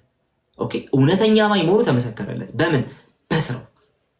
ያዕቆብ እየተናገረ ያለው ነገር ይሄ ነው። እውነተኛ አማኝ ነው፣ በስራ ግለጠው። ያዕቆብ በስራ የጸደቀች አልነበረችም? ምን ጋለሞታይቱ ራብ? አዎ፣ ግን በእምነት ነው የሰደደቻቸው ይላል የዕብራውያን ጸሐፊ። ምንድን ነው? በእምነታችሁ የምታደርጉት ነገር የምትሰሩት ስራ እውነተኛ አማኝ መሆናችሁን ይገልጣል። በስራ የጸደቀ አልነበረምን አብርሃም? በስራ የጸደቀች አልነበረችምን ሲል ያ የጸደቅንበት እምነት እውነተኛው እምነት በእግዚአብሔር ፊት ሌጋል ስታንዲንግ ያገኘንበት በቅድሚያ ሪሌሽንሽፕ የመሰረትንበት ያ እምነት የሚገለጥበትን ፍሬ እየተናገረ ነው ያለው። ሁለቱም የሚነጣጠሉ ነገሮች አሉ፣ ግን ተለያይተው ግን መታየት አለባቸው። እዚህ ላይ ግን መደራደር የለብንም። ጽድቅና መቀደስ ተለያይተው የሚታዩ ነገሮች ናቸው። አደሲም ታይም የሚነጣጠሉና አንዱ ያለ አንዱ የሚሄዱ ነገሮች ካለመሆናቸው የተነሳ ምናልባት ግልጽ አድርጌ ይሁን። አዎ፣ በጣም ግልጽ ነው። በጣም ግልጽ ነው። እንዲሁ እንድታገናኘው የፈለግኩት ከምን አንጻር ነው? ሌላኛው ተጨማሪ የሚፈጸም ነው ወይ? እምነት በስራ ይፈጸማል ወይ? ወይንም ያመንነው እምነት ወይም የጸደቅንበት እምነት ስራ አስፈላጊነቱ ምኑ ጋር ነው? ጽድቁ በስራ እንደተፈጸመ አታውቁምን እያለ ጳውሎስ ያዕቆብ የሚናገረው አብርሃም የጸደቀበትን ጽድቅ ይዞ መጥቶ በስራ ነው የገለጠው ነው ወይንስ ያ የሰራው ስራ አጽድቆታል ነው? እርግጠኛ ነኝ ማንም ሰው መጥቶ ያ የሰራው ስራ አጽድቆታል እንደማይል። ምክንያቱም ያደረጉበትን ነገር ሁሉ ያደረጉት ዕብራውያን ምዕራፍ 12ም ስለ አብርሃም ሲናገር ልጁን ሲያቀርብ በእምነት ነው ያቀረበው ነው የሚለው። ስለዚህ ከዛ እምነት የሚመነጭ የሚሰራ እምነት ነው ወይ ያላቸው? ሕያው እምነት ነው ወይ ያላቸው ነው ብለው የሚያስተምረው? ወይንስ የአብርሃም ስራ ጽድቅ ሆኖ ተቆጥሮለታል የሚለውን ብታነሳው ነው። ምክንያቱም ሁልጊዜ መከራከሪያው እዚህ ጋር ነው። የትኛውም ኦርቶዶክሳዊ ከዚህ በፊት ያለውን ቻፕተር በሙሉ አያነሳም። ሮጦ የሚመጣው እዚኛው የያዕቆብ ክፍል ውስጥ ነው። ቅድም የጠቀስናቸው ቡኮች ዕብራውያንንም ጨምሮ በሙሉ የሚያወሩት ስለ እምነት ነው። ይሄኛው ቡክ ተቃራኒ ነው ወይ? አይደለም፣ በእምነትም ይጸደቃል በስራም ይጸደቃል ነው ወይ መጽሐፍ ቅዱስ ብሎ የሚያስተምረን? እዚህ ትንሽ ነካ አድርገው እንድታልፍ ነው። አክቹዋሊ ሰው በእምነት ብቻ ሳይሆን በስራ እንደሚጸድቅ ታያላችሁ የሚለውን ሀሳብ ጳውሎስ ኤፌሶን ላይ እንግዲህ እንደተወደዱ ልጆች በእግዚአብሔር ፊት የምትመላለሱ ሆኑ ብሎ አስቀምጦታል። አለቀ። እንደተወደዱ ልጆች በእግዚአብሔር ፊት የምትመላለሱ ሆኑ ብሎ አስቀምጦታል። ስለዚህ ሰው በመጀመሪያ ከእግዚአብሔር ጋር እንትን የሚያደርገው ሪሌሽንሽፕ የሚመሰርተው ኦኬ በእምነቱ ብቻ ነው። ስራ አያስፈልገውም። አደሴም ታይም ደግሞ ያ በእምነቱ የመሰረተው ያ ከእግዚአብሔር ጋር የመሰረተው ግንኙነት ግን ቀጥሎ እዛው በስራ መገለጥ አለበት። ኦኬ በመግባር በመልካም ምግባር መገለጥ አለበት። እኛ እነዚህ ሁለቱን ዲስቲንክት አድርገን ማየት አለብን ነው። ከእግዚአብሔር ጋር ያለን ያ ሌጋል የሆነው ኦኬ ዲክላሬሽን ለብቻው የሚታይ ነገር ነው። ስራ አያስፈልገውም እሱ። ስለዚህ ያ ከእምነት የሚወጣ መታዘዝን የሚያሳይ ነው። ማን? ያዕቆብ ከላይ ስላስቀምጠው ማለት ነው። ያዕቆብ ኢቨን ራሱ ያዕቆብን ያለ ኮንቴክስት ነው የሚጠቀሰው። አንድ ሰው ይመጣና በቃ እምነት አለኝ ይልሃል አይደል? አዎ እንደዚህ ትለዋለህ። አንተ እምነትን ከስራ ለይተ አሳየኝ፣ ነጥለ አሳየኝ ይለዋል። ከዛስ እኔ ደግሞ እምነቴን በስራ ያሳያለሁ። እምነት ኢንኩዌሽን ነው። እምነት ጻድቅ ተደርጎ የመቆጠር ፕሪሪኩዊሲት በምንም አይነት ሁኔታ እምነት ኦኬ እምነት እና ስራ የመጀመሪያውን ሌጋል ስታንዲንግ ሊያመጡት እንደማይችሉ ማለት ነው። ይሄ በጣም በጣም በጣም ግልጽ መሆን ያለበት ነገር ስለሆነ ቀጥሎ ግን የሚሆን ነገር አለ። እሱ ምንድነው? በእምነቱ የጸደቀ ሰው እምነቱን በስራው ይገልጣል እንጂ አይተኛም። ስለዚህ እኛ የሚተኛ እምነት የለንም ይላል ጆን ካልቪን። የሚተኛ እምነት የለንም። ከተኛ ያ ሕያው የሆነ የሚንቀሳቀስ ዳይናሚክ የሆነ እምነት አይደለም። ታዲያ ምንድን ነው? ከተኛ ሐሰተኛው አጋንንታዊው የአጋንንት አይነቱ እምነት ነው። ያዕቆብ እየተናገረ ያለው ስለዚህ ጉዳይ ነው። ሰው አብርሃም አመነ፣ ጽድቅ ሆኖ ተቆጠረለት። አብርሃም ምኑ ነው ጽድቅ ሆኖ የተቆጠረለት? እምነቱ። አብርሃም ሰራ፣ ጽድቅ ሆኖ ተቆጠረለት እያልን ያለ ነው። ቅድም ምን ነበር? ያ በእግዚአብሔር ፊት ያለ ሌጋል ስታንዲንግ በመቆጠር ያገኘ ነው እንጂ በመሆን ያገኘ ነው አይደለም። ጻድቅ ነኝ ምናምን ብዬ በስራዬ የምመጻደቅበት አይደለም። እምነቴ ነው ጽድቅ ሆኖ የተቆጠረልኝ። ኦኬ፣ ጽድቅ ሆኖ ከተቆጠረልኝ በኋላ ተቆጠረልኝ ምናምን እያልኩኝ በመጥፎ ምግባር የምመላለስ ከሆነ በቤተክርስቲያን በማይሆን መንገድ የምታወቅ ከሆነ ያ ተቆጠረልኝ ያልኩት የአንደበት ፕሮፌሽን ነው እንጂ የልብ ኮንቪክሽን። አቀደም ስለ ልብ ኮንቪክሽን ያነሳው ለዛ ሰው በልቡ ኮንቪክትድ ሲሆን እምነቱ ጽድቅ ሆኖ ተቆጥሮለታል። በእግዚአብሔር ፊት በጣም በቃ ሪሌሽን መስርቷል። ጻድቅ ነህ፣ በቃ አሁን ነፃ ነህ ተብሏል፣ ንጹህ ነህ ተብሏል። ያ የክርስቶስ ጽድቅ ተቆጥሮለታል እና ኢምፒውትድ ሆኗል። ከዛ በኋላ የሚቀጥለው ነገር ምንድን ነው? የተቆጠረው ሰውዬ ሲወጣ ገብቶ በቃ ጻድቅ ሆኜ ተቆጥሬያለሁና ብሎ አንስቶ ሴቶችን መደብደብ ቢጀምር፣ አንስቶ የሆነ ነገር ማድረግ ቢጀምር ይገባታል ተመልሶ። ሰው ምንድን ነው ፖይንቱ? ስለዚህ ያ ጻድቅ ተደርጎ የተቆጠረው ሰው በደስታ ብሎ ወጥቶ ከዛ በኋላ እንደተቆጠረ ሰው ይኖራል። በቃ እግዚአብሔርን እያመሰገነ ከሱ የሆነ ነገር ሳይሆን የተቆጠረለት ነገር በእግዚአብሔር ፊት እንዳቆመው እያመነ፣ ስለዚህ ከዛ የተነሳ ከዛ ካመነበት እምነት የተነሳ እየታዘዘ ይኖራል። ያዕቆብ እየተናገረ ያለው ስለዚህ አይነቱ ጉዳይ ነው እንጂ አብርሃም አመነ፣ ስራው ጽድቅ ሆኖ ተቆጠረለት አላለም። እምነቱ ነው ጽድቅ ሆኖ የተቆጠረለት። ያ ግን እምነቱ ጽድቅ ሆኖ መቆጠሩን ግን አብርሃም ኤቪደንሻሊ ያቀረበው። ያ ኤቪደንስ ምንድነው? ፍሬው፣ ልጁን ማቅረቡ። ራብ አመነች፣ በቃ ያ እምነቷ በሰዎች ፊት በእግዚአብሔር ፊት ምናምን የምትድን ሴት እንደሆነች ተቆጥሮላታል። ከዛ እምነት የተነሳ ግን ያደረገችው ነገር አለ፣ ሰደደቻቸው። እነዚህ ሁለቱ ሊነጣጠሉ የሚገባቸው ነገሮች አይደሉም። ግን በእግዚአብሔር ፊት ያለንን ሌጋል ስታንዲንግ በምንም አይነት ሁኔታ ማስነካት የለብን። ያዕቆብ እያነሳ ያለው ስለሱ አይደለም። ያ በእግዚአብሔር ፊት ሌጋል ስታንዲንግ ያገኘው ሰው ግን እንዴት መመላለስ አለበት? በዚህ መንገድ ቴንክ ዩ ቃሌ። ለመሰላችሁ ጋይስ ደጋግሜ የጠየቅኩት የገቡ አንዳንድ ሰዎች ስለነበሩ እና ኮሜንት ያደረጉ ሰዎች ስለነበሩ፣ ቀጣይም ያው ስታነሱ ያዕቆብ ላይ ሄዶ ከመደበቅ ውጭ ሌላ ምንም ምላሽ አላቸው ብዬ አላስብም። ስራ ብለው የሚያነሱ መጽሐፍ ቅዱስ ላይ ማለት ነው። ቅድም የጠየቅነው አንዳንድ ልጆች ደግመ ጠይቅልን ያሉን ጀስቲፊኬሽን ባይ ፌዝ አለውን? እሺ ሳልቬሽን ባይ ፌዝ አለውን ይባላል ወይ? ትላንትናም መምህር አመረ ከጆ ጋር በነበረው ዲስከሽናቸው ውስጥ እሺ ጀስቲፊኬሽን ባይ ፌዝ አለውን እኛም ጋር አለ ኢኒሻል ሳልቬሽን ነው አይነት ሀሳብ አንስተው ለምንድን ነው ሳልቬሽን ባይ ፌዝ አለ ወይም በእምነት ጽድቅ ሳይሆን ድነት በእምነት ብቻ የምትሉት የሚል ሁለት ተቃራኒ የሚመስል ሀሳብ አንስተው ነበር እና ይሄንን ክላሪቲ ብሰጠው። ኦኬ ሶ ድነት በእምነት ብቻ ሊባል ይችላል፣ ሳልቬሽን ባይ ፌዝ አለው ሊባል ይችላል ነው አይደል? ያ ሁለቱ ሀሳብ ላይ ጀስቲፊኬሽን ባይ ፌዝ አለውን ስንል እኛ አሁን አንዳንዴ በእምነት ብቻ ነው ምንድነው ስንል አላማችን ጀስቲፊኬሽን ባይ ፌዝ አለውን መሆኑ ይታወቃል። ወይንም ደግሞ እስከ መጨረሻው ያ እምነት ነገሮች ሁሉ የሚመጡበት ከዛ እምነት ነው ብለን ማውራታችን እንደሆነ ይታወቃል። ሳልቬሽን ባይ ፌዝ አለውን የሚባል ትምህርት አለን ወይ? እኔ እስከማውቀው ድረስ ሳልቬሽን ባይ ፌዝ አለውን የሚባል ትምህርት የለም፣ በጭራሽ የለም። ማለት ሳልቬሽን ባይ ፌዝ አለውን በቃ እስከ መጨረሻ ድረስ በእምነት ብቻ ነው በቃ እንጂ ስራ አያስፈልግም የሚል አይነት ኮንቴክስት ተሰጥቶት ማለት ነው። ሶ ጀስቲፊኬሽን ባይ ፌዝ አለውን ነው ያለን ትምህርትኛ። ጀስቲፊኬሽን ባይ ፌዝ አለውን ነው። ቀጥሎ ግን ባይ ፌዝ አለውን ስንል ቅድም የስራው ኔቸር ያልኳችሁ ለዛ ነው።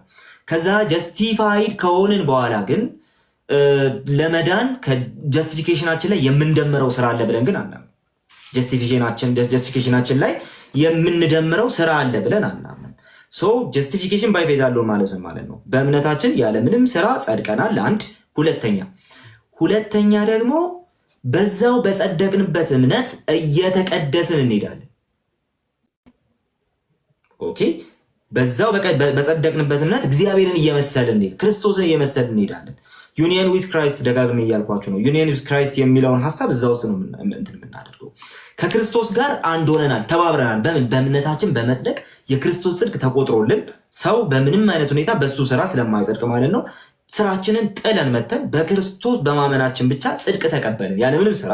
ከዛ በኋላ ከክርስቶስ ጋር አንድ ሆንን በጸደቅንበት ቅጽበት ማለት ነው። ከዛ በኋላ ቀጥሎ ደግሞ የሚመጣ ነገር አለ፣ መቀደስ የሚባል ነገር አለ።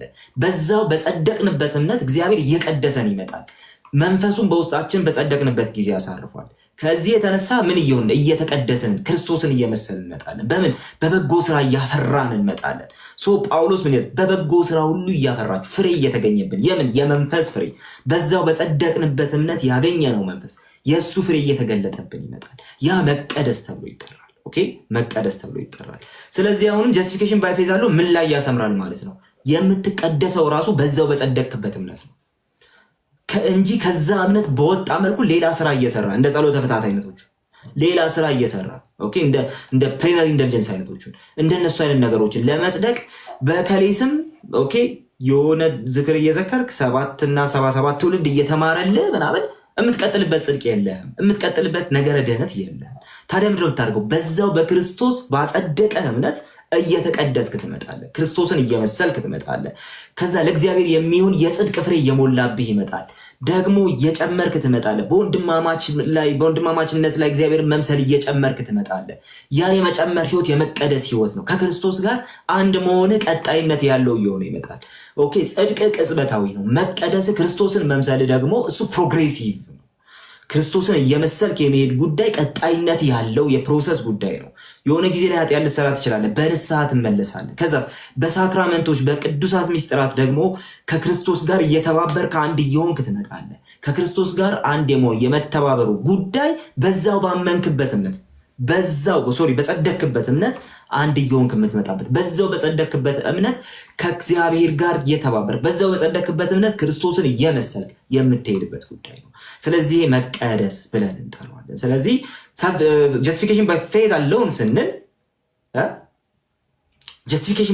አለውን ስንል ይሄን እያልን ነው። በቅድሚያ ያለምንም ስራ በክርስቶስ ፊት ሌጋል ስታንዲንግ አገኘን፣ የክርስቶስ ተቆጥሮልን ጻድቅ ተባልን። በዛው በጸደቅበት እምነት ክርስቶስን እየመሰልን መልካም ስራ እየሰራን በጎ ስራ ለመስራት አንታክት ተብሎ እንደተጻፈ በጎ ስራ ያለመታከት እየሰራን እንኖራለን። ክርስቶስን እየመሰልን እንሄዳለን። መቀደስ ብለን እንጠራዋለን። ክርስቶስ ሲመጣ እንከብራለን።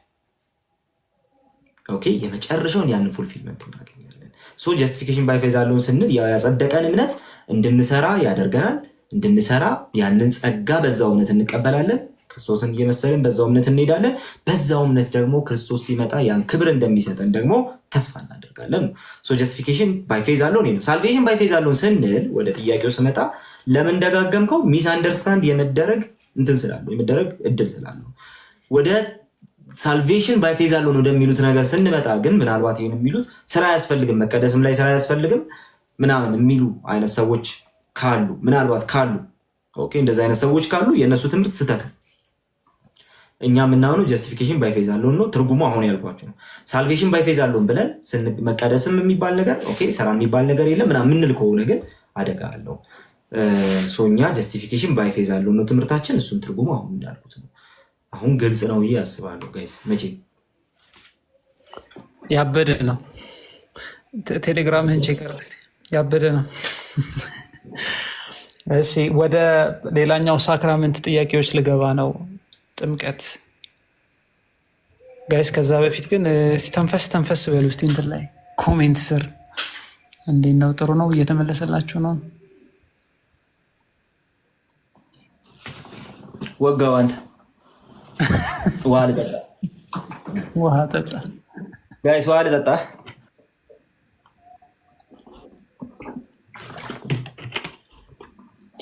እሺ፣ ገብቷችኋል? ምን እያደረጋችሁ ነው ግን? ኮሜንት ስር እኮ ሌላ ቤት ሆናችሁ ነው እንደ የምትጽፉት? እዚህ ጻፉ እንጂ ይቺ እንቅልፋም ተርዝሙ ትላለች። ገና መቼ አወራን? ዝም በላት ትቀጣለች። እንዳትወጪ ብትወጪ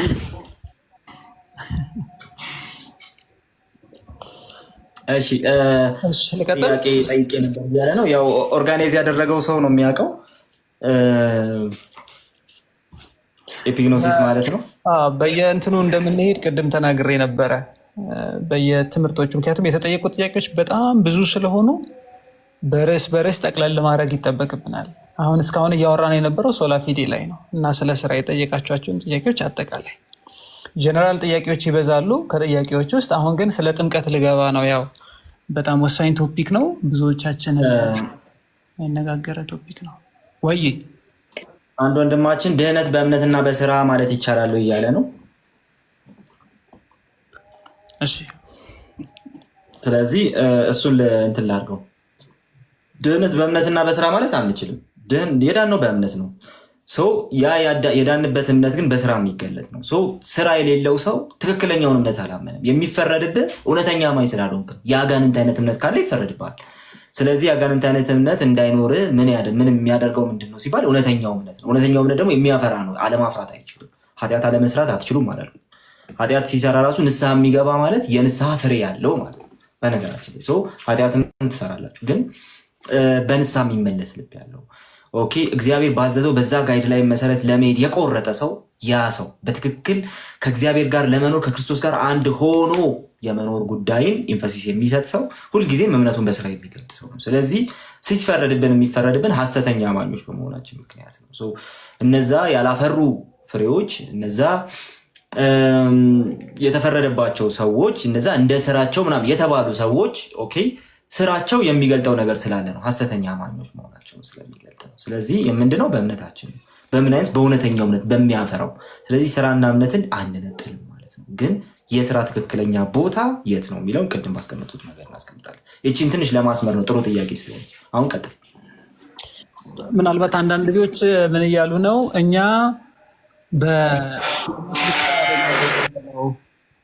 መዳን በእምነት ብቻ አይደለ ወይ ብለን የምናወራው ከብዙ ሰዎች ጋር እና ምናልባት በጸጋ ድናችኋል፣ ጸጋው በእምነት አድኗችኋል ስለሚል ጀስቲፊኬሽንን ስናነሳ የእምነት አንዱ ክፍል ወይም የመጀመሪያው ክፍል ስለሆነ እሱ ላይ ምን ትላለህ የሚል ነው። ጥያቄ ይደገመልኝ፣ ማብራሪያ መሰለ ጥያቄ ያብራራሁት ምንድነው ሀሳቡ? እኛ የምንለው ጀስቲፊኬሽን ባይ ፌዝ አለውን አይደለም። መዳን በእምነት ነው ብለን የምናወራው ከሰው ጋር በእምነት ብቻ ነው ብለን ነው የምናወራው። ያ አባባላችን ሮንግ ነው ወይ ነው? ድነት የዳነው በእምነት ብቻ ነው ጀስቲፊኬሽን ነው? ጽድቅ በእምነት ብቻ ነው እንላለን። እሱ ላይ አያከራክርም። ትላንት በመረም ሲያነሱት የነበረው ሀሳብ ይህንን ነው። ጽድቅ በእምነት ብቻ ላይ ብዙ ሰው ችግር ያለበት አልመሰለኝም። ምክንያቱም እነሱም ኢኒሻል ሳልቬሽን ይሉታል። ለምን እናንተ ድህነት በእምነት ብቻ ትላላችሁ ነው ሀሳቤ። ያ እኮ ድህነት በእምነት ብቻ ስንል ጀስቲፊኬሽን ባይ ፌዝ አለውን እያልን አይደለም። ድህነት በእምነት ብቻ ምናምን ስንል ስራ አያስፈልግም እያልን አይደለም። አንደኛ። ሁለተኛ ደግሞ እኛ ድህነት በእምነት ብቻ የሚል ሳልቬሽን ባይ ፌዝ አለውን የሚል ነገር የለም። ጀስቲፊኬሽን ባይ ፌዝ አለውን። ታዲያ የምትድነው በስራ ነው በእምነት ነው ሲባል አይ በእምነት ነው፣ በሚያፈራ በሚሰራ እምነት ነው ምንድነው። እምነታችን ሊመሰከርለት ይገባል። የሚመሰከርለት በስራ ነው። በምንም አይነት ሁኔታ ከስራ ባለፈ መልኩ አይደለም፣ ወይ ደግሞ ከስራ ባነሰ በቃ ስራ የሌለው እምነት ሊያስመሰክርለት ስለማይችል የምንድነው በእምነት ነው። የዳነውም በእምነት ነው። በምንም አይነት ሁኔታ ያንን ይዘን መተን ሲደመር ስራ ብለን አናስቀምጥም። ነገር ግን ያ የዳንበት እምነት ግን የሚያፈራ ነው። ከስራ በተለየ እምነት ድነናል ግን አንልም። ኦኬ፣ በስራ በሚገለጥ እምነት እንሄዳለን፣ በሚያፈራ እምነት፣ በሚሰራ እምነት እንሄዳለን። እኛ የምንለው ጽድቅ በእምነት ብቻ ነው። ምናልባት ግልጽ ነው። ግልጽ ነው። መዳን በእምነት ብቻ ማለት እንችላለን። መዳን በእምነት ብቻ ኦኬ፣ ስራ በማያስፈልግበት መልኩ ማለታችን ከሆነ አንችልም። አይደለም ሳክራመንትን ባገለለ እና ሌሎች ነገሮችን ባገለለ አንችልም በጭራሽ። እሺ፣ ለምንድን ነው ይሄኛውንም ፎርም ያስኩት? አውቄ ምናልባት ልባቸው ውስጥ ያሉ ጥያቄዎች ስለሆኑ ተደጋግሞም ሲጻፉ ስለነበሩ ነው ማነሳው። ወደ ባፕቲዝም እንግባና የዛሬው ሴሽናችን እዚህኛው ባፕቲዝሙ ላይ በደንብ አውርተን ያበቃል። ሌሎች ሴሽኖች ክሪስቶሎጂ ላይ፣ ትሪኒቲ ላይ፣ የጌታ እራት ላይ እና አንዳንድ ፕሪዴስቲኔሽን እና ጀነራል ኩዌሽኖች አሉ። እነሱን ደግሞ በቀጣይ ሴሽን ስለምንቀጥልባቸው ማለት ነው። ስለ ጥምቀት እንጀምር። ውሃ ጠጣ፣ ጠንከር ያሉ ሀሳቦች ስላሉበት ማለት ነው። ሶላዎቹን ጨረስን። አይ አልጨረስንም፣ ሶላዎቹን አልጨረስንም። ሶላ ስክሪፕቸራ ላይ ጥያቄ አለ በደንብ እና ስለ ደግሞ ክህነት ጉዳይ እነዚህ በቀጣይ ሴሽኖች እንትን እንላቸዋለን። በግሩፕ አድርገን ካላወራንባቸው በጣም ብዙ ጥያቄዎች ስላሉ እዛ ርዕስ እያለን ስለምንቆይ እንደዛ እንዳንሆን ብዬ ነው። እሺ ወገኖች ታፕታፕ እና ኮፒ ሊንክ እያደረጋችሁ ስሙ። እሺ እናስታርቀዋለን ሳሚዬ። እሺ ልቀጥል አይደል? ያ እሺ ጥምቀት ላይ የተነሱ ጥያቄዎችን ለማንሳት ሞክራለሁ። ጥምቀት የቲክቶክ አክተር የሆነች ርዕስ። እሺ የመጀመሪያው ጥያቄ ጥምቀት ያድናል ወይስ አያድንም? በቃ አጭሩ ይሄ ነው። ያድናል ወይስ አያድንም ሲባል በምን ሴንስ ነው እየተነገረ ያለ የሚለው ነገር መብራራት አለበት። ጥምቀት ያድናል ወይስ አያድንም ስንል ጥምቀቱ ራሱ ያድናል ወይ? በቃ አንድ ሰው ስለተጠመቀ ብቻ ይድናል ወይ ከሆነ ፖይንቱ አያድንም። ለዛ ነው ኳሊቴት መደረግ ያለበት፣ ለዛ ነው። ነገር ግን ጥምቀትን ከነገረ ድህነት ጋር በተያያዘ ከነገረ ድህነት የተነጠለ ነው ወይስ አይደለም ከሆነ የተነጠለ አይደለም። ጥምቀትን ከነገረ ድህነት መነጠል ማለት እግዚአብሔር የማይረባ ምንም ትርጉም የሌለው ስርዓት ሰጥቶናል ማለት ስለሆነ ጥምቀት ከነገረ ድህነት አይነጠልም። ነገር ግን አንድ ሰው ስለተጠመቀ ብቻ ይድናል ግን አንልም። ሐሰተኛ አማኝ ሆኖ ሊጠመቅ አምኛለሁ ብሎ ሊጠመቅ ስለሚችል፣ ስለዚህ አንድ ሰው አምኖ ሲጠመቅ ይድናል ብለን ግን እንናገራለን። መጽሐፍ ቅዱስ በግልጽ ስለሚናገር ማለት ነው። ያመነ የተጠመቀም ይድናል ይላል። ይህም ጥቅስ እንደው አከራካሪ ነው የሚሉ ሰዎች አሉ። ነገር ግን ሐዋርያት ሥራ ምዕራፍ 2 ላይ ሄደህ ልትሰራው የምትችለው ጉዳይ ነው። ስለዚህ ያመነ ሰው እንዲጠመቅ ይጠበቅበታል። ያመነ ሰው አልጠመቅም ካለ አይድን። በቃ ምንም ወደዛ ወደዚህ ሳንል አስ ፕሮቴስታንትስ ማመን ያለብን ነገር ይሄ ነው ብዬ እኔ በጥብቅ አምናለሁ። ኦኬ ሶ ዲኖሚኔሽናሊ ወደ ውስጥ ገብተንም አንዳንድ ነገሮችን ዲስከስ ማድረግ ይጠበቅብን ይሆናል፣ አላውቅም። ግን ያመነ ሰው አልጠመቅም ካለ አይድን። ፊኒሽድ። አልጠመቅም ለምንድን ነው ያልከው? ለምንድን ነው ያልከው አልጠመቅም? ኦኬ ሶ አሁን ወደ ቢብሊካል ቴዎሎጂ ከሆነ እየመጣን ያለ ነው። መጽሐፍ ቅዱሱ እምነትና ጥምቀትን ነጣጥሎ ያያቸውም። ንስሐን፣ የኃጢአት ስርየት፣ ጥምቀት፣ ድነት የሚባሉ ነገሮችን ነጣጥሎ ያያቸውም። ለክርስቲያኖቹ ምን መሰለህ፣ በመጀመሪያው ክፍለ ዘመን ለነበሩ ክርስቲያኖች ይሄ አንድ ፓኬጅ ነው። ሶ ይመጣና አንድ ሰው ምንድነው የምትሰብከው ይላል። ስትሰብክለት በክርስቶስ በማመን የሚገኘውን የዘላለም ሕይወት ያስቀምጥልሃል። በክርስቶስ የሚገኘውን የዘላለም ሕይወት ሲያስቀምጥልህ አይ እኔ እኮ በቃ ነግረኸኛል አምኛለሁና ከእናንተ ጋር በቃ አብሬ ወደዛ ወደዚህ ልበል ምናምን ቢልህ እና በቃ አባል ነኝ ምናምን ቢልህ አይ ኖ ትለዋለህ አይደል? ኦኬ ምንድን ነው አሁን እንግዲህ መግቢያ ነው፣ የዱብ ነው። የጥምቀት ቴዎሎጂ በጣም ሶፊስቲኬትድ ነው፣ የ2000 ዓመት ታሪክ ነው። ኦኬ ስለዚህ ወደ ውስጥ ስትገቡ በጣም ብዙ ነገር ሊኖር ይችላል። ነገር ግን አንድ ሰው ካመነ በኋላ የሚጠበቀው ልክ እንደ ኢትዮጵያዊ ጃንደረባ እንዳልጠመቅ የሚከለክለኝ ምንድን ነው ማለት ያለበት። መላሽስ ምን ይላል? በፍጹም ልብ ብታምን ተፈቅዷል ይለዋል። ዩሲ እምነትና ጥምቀት አብረው የሚሄዱ ጉዳዮች መሆናቸው ይታየናል። ከነገረ ድነት ጋር ከተያያዘ እምነትና ጥምቀት አብረው መሄድ ያለባቸው ጉዳዮች ናቸው። ስለዚህ ያመነ ሰው ሊጠመቅ ይገባዋል። ያመነ ሰው ሳይ እኔ አልጠመቅም አምኛለሁ በቃ አልጠመቅም ካለ ለመጀመሪያዎቹ ክርስቲያኖች፣ ለመጀመሪያዎቹ አጥማቂዎች ሊሰጥ የሚችለው ሚኒንግ ምንድን ነው? የወንጌሉን እውነት አልተቀበልኩም፣ ከእናንተ ጋር ልተባበርም፣ ግን በቃ አምናሃል ብላችሁ ዲክሌር አድርጉኝ እያልካቸው። ያ ደግሞ አይሰራም። ስለዚህ አንድ ሰው አመነ፣ አዎ መጠመቅ አለ። ካልተጠመቀ ሰዓት ትድናለህ ብዬ ተስፋ አልሰጥህም። አልጠመቅም ብለህ ትድናለህ ብዬ በምንም አይነት ሁኔታ ተስፋ አልሰጥህም። ከዛ አሁን ኤክሰፕሽን የሚባል ነገር ደግሞ ይመጣል። እሺ ሰውየው አመነ፣ ሊጠመቅ ባለበት ቅጽበት ቢሞት፣ እንዲህ አይነት ጥያቄዎች በውስጥ እያየው ነበረ፣ ኦርጋናይዝ ካረካቸው ውስጥም አሉ። ቢሞት፣ አንድ ሰው ቢሞት፣ አምኖ ሳይጠመቅ ቢሞት ይድናል አይድንም? ኦኬ በእንቢተኝነት ቆይቶ ካልሆነ ለምን አይድንም? ዩሲ እምነት ከድነት ጋር በተያያዘ ለድህነት ነሰሰሪ ነው የሚለውን ነገር ክላሲካሊ ፕሮቴስታንት ሲያምነው፣ በነገራችን ላይ ጋይስ አስ ፕሮቴስታንት ልናምን የሚገባን ጉዳይ ይሄ ነው። እምነት ለድህነት ነሰሰሪ ነው ጥምቀት ለድህነት ነሰሰሪ ነው የሚለውን ነገር ክላሲካሊ ፕሮቴስታንቱ ሲያምነው ኖሯል። ካልቪን ሲያምነው ነበር፣ ሉተር ሲያምነው ነበር።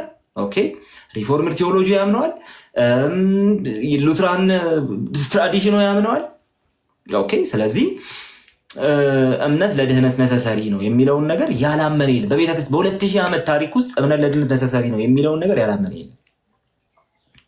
የለም። ኦኬ ቀጥሎ ግን አብሶሉት ነሰሰሪ ነው ወይስ አይደለም? አብሶሉት ነሰሰሪ ነው ወይስ አይደለም የሚለው ጥያቄ ግን መነሳት አለበት።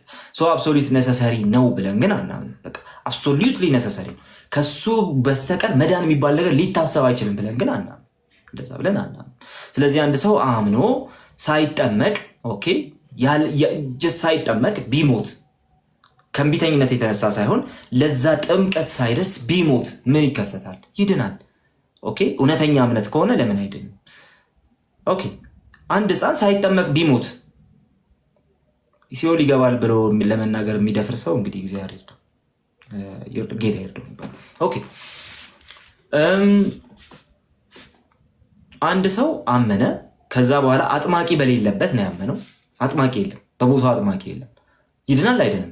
ኦፍኮርስ የኔን ፐርስፔክቲቭ ላስቀምጠው፣ ይድናል። አጥማቂ የለም። ፕሮፐር የሆነ እንትን ያደረገ ኦርዴንድ የሆነ የማጥመቅ እንትን ያለው የማጥመቅ ፕሪቪሌጅ ያለው ሰው የማጥመቅ ኦርዲኔሽን ያለው ሰው በሌለበት ቢያምን አንድ ሰው አጥማቂም መጠመቂያም በሌለበት ቢያምን ይድናል። ለምን አይድንም? አብሶሉት ነሰሰሪ አይደለም የሚባለው ለዛ ነው።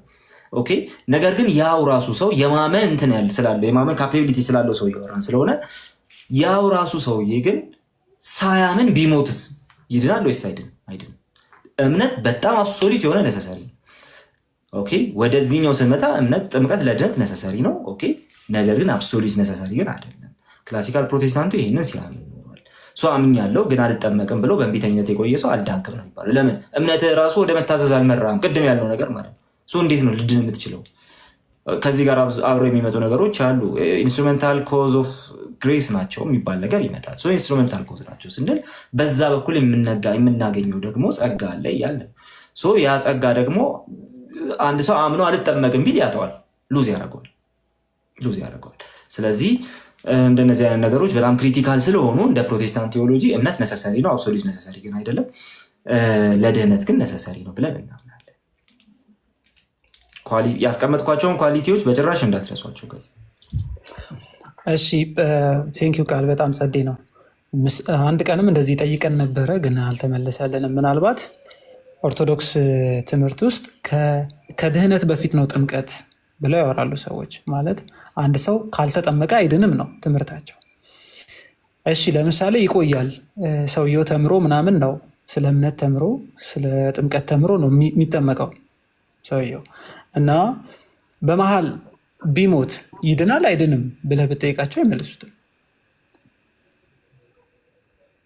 እሱን በጣም ከባድ ጥያቄ ነው። ጥምቀት ያለ ሜሮን ያድናል ወይስ አያድንም ብትላቸው መልስ የለም። አይነጣጠልም ይላል። አይነጣጠልም ወይስ ይነጣጠላል አይደለም የጠየኩ። ጥምቀት ያለ ሜሮን ያድናል። የማይነጣጠለው ራሱ እኮ ጥምቀት ያለ ሜሮን ስለማያድን በጣም የተመታ ቴዎሎጂ ነው። ያው ከዛ ጋር እንትን አያደርግም ጭራሽ የኛ ኮኢንሳይድ ራሱ ያደርግ። ግን ፕሮቴስታንት ቴዎሎጂ ጥምቀት ላይ አይደራደርም ጋይስ፣ ሳክራመንት ላይ ጭራሽ አይደራደርም። እሺ በጣም ናይስ። ለምሳሌ እንደዚሁ ዝም ብለህ በረሃ ላይ ያሉ ሰዎች ናቸው እንበል፣ በረሃ እያቋረጡ የመሰከረለት ውሃ አጡ ተቸገሩ እንበል። እዛ ጋር ያ ሰው ቢያምንና በዛ አካባቢ ማጥመቂያ ቦታ ባይኖር ሰው ድኗል አልዳነም? ይድኗል። ማጥመቂያ ቦታ ባይኖር አጥማቂ ባይኖር ድኗል። ምንም እንትን በማይል እምነቱ ትክክለኛ ኮንቪክሽን ነው ወይስ አይደለም ነው የሚጠየቀው። አጥማቂ በሌለበት አንድ ሰው እንደፈለገ ሊያጠምቅ ስለማይችል በኦርቶዶክሱም ቴዎሎጂ ቢሆን ማለት ነው የማጥመቅ ኦርዲኔሽን የሌለው ሰው አጥምቆ ትድናለህ ሊሉ አይችሉም። እንደዛ ባለበት ሁኔታ ሰውየው እውነተኛ ኮንቪክሽን ውስጥ ከሆነ ለምን አይድንም? ይድናል። እኛ ድኗል ወይስ አልዳነም የሚለውን ቨርዲክት ልንሰጥ አንችልም። ቴዎሎጂያችን ግን በዛ መንገድ መቀመጥ ይችላል። መጽሐፍ ቅዱስ ላይ ያለ ሰው ሳይጠመቅ የዳነ መንፈስ ቅዱስን የተሞላ በልሳን የተናገረ? አዎ የቆርኔሌዎስ ቤተሰብ አለ። እሱ ላይ በጣም የሚያስቅ ነገር ይነሳል። ለምልክት ነው እኮ እነሱ ይባላል እኮ። ለምልክትም ቢሆን ሳያድናቸው ነው የወረደባቸው። ሲጀመር የውሃውን ጥምቀት እኔ ግብዝነት ነው ብያለሁ። ሲጀመር የውሃውን ጥምቀት ካልተጠመቅ ካድንም እያልከው መንፈስ ቅዱስ ሲጠመቅ ግን ሲጠመቅ እኮ ድናሃል ብለህ ማረጋገጫ ልትሰጠው ነው። ውሃ ሲጠመቅ ማለት ማረጋገጫ ልሰጠው። አደሴም ታይም ግን መንፈስ ቅዱስ ከላይ ሲያረጋግጥ አልዳንም።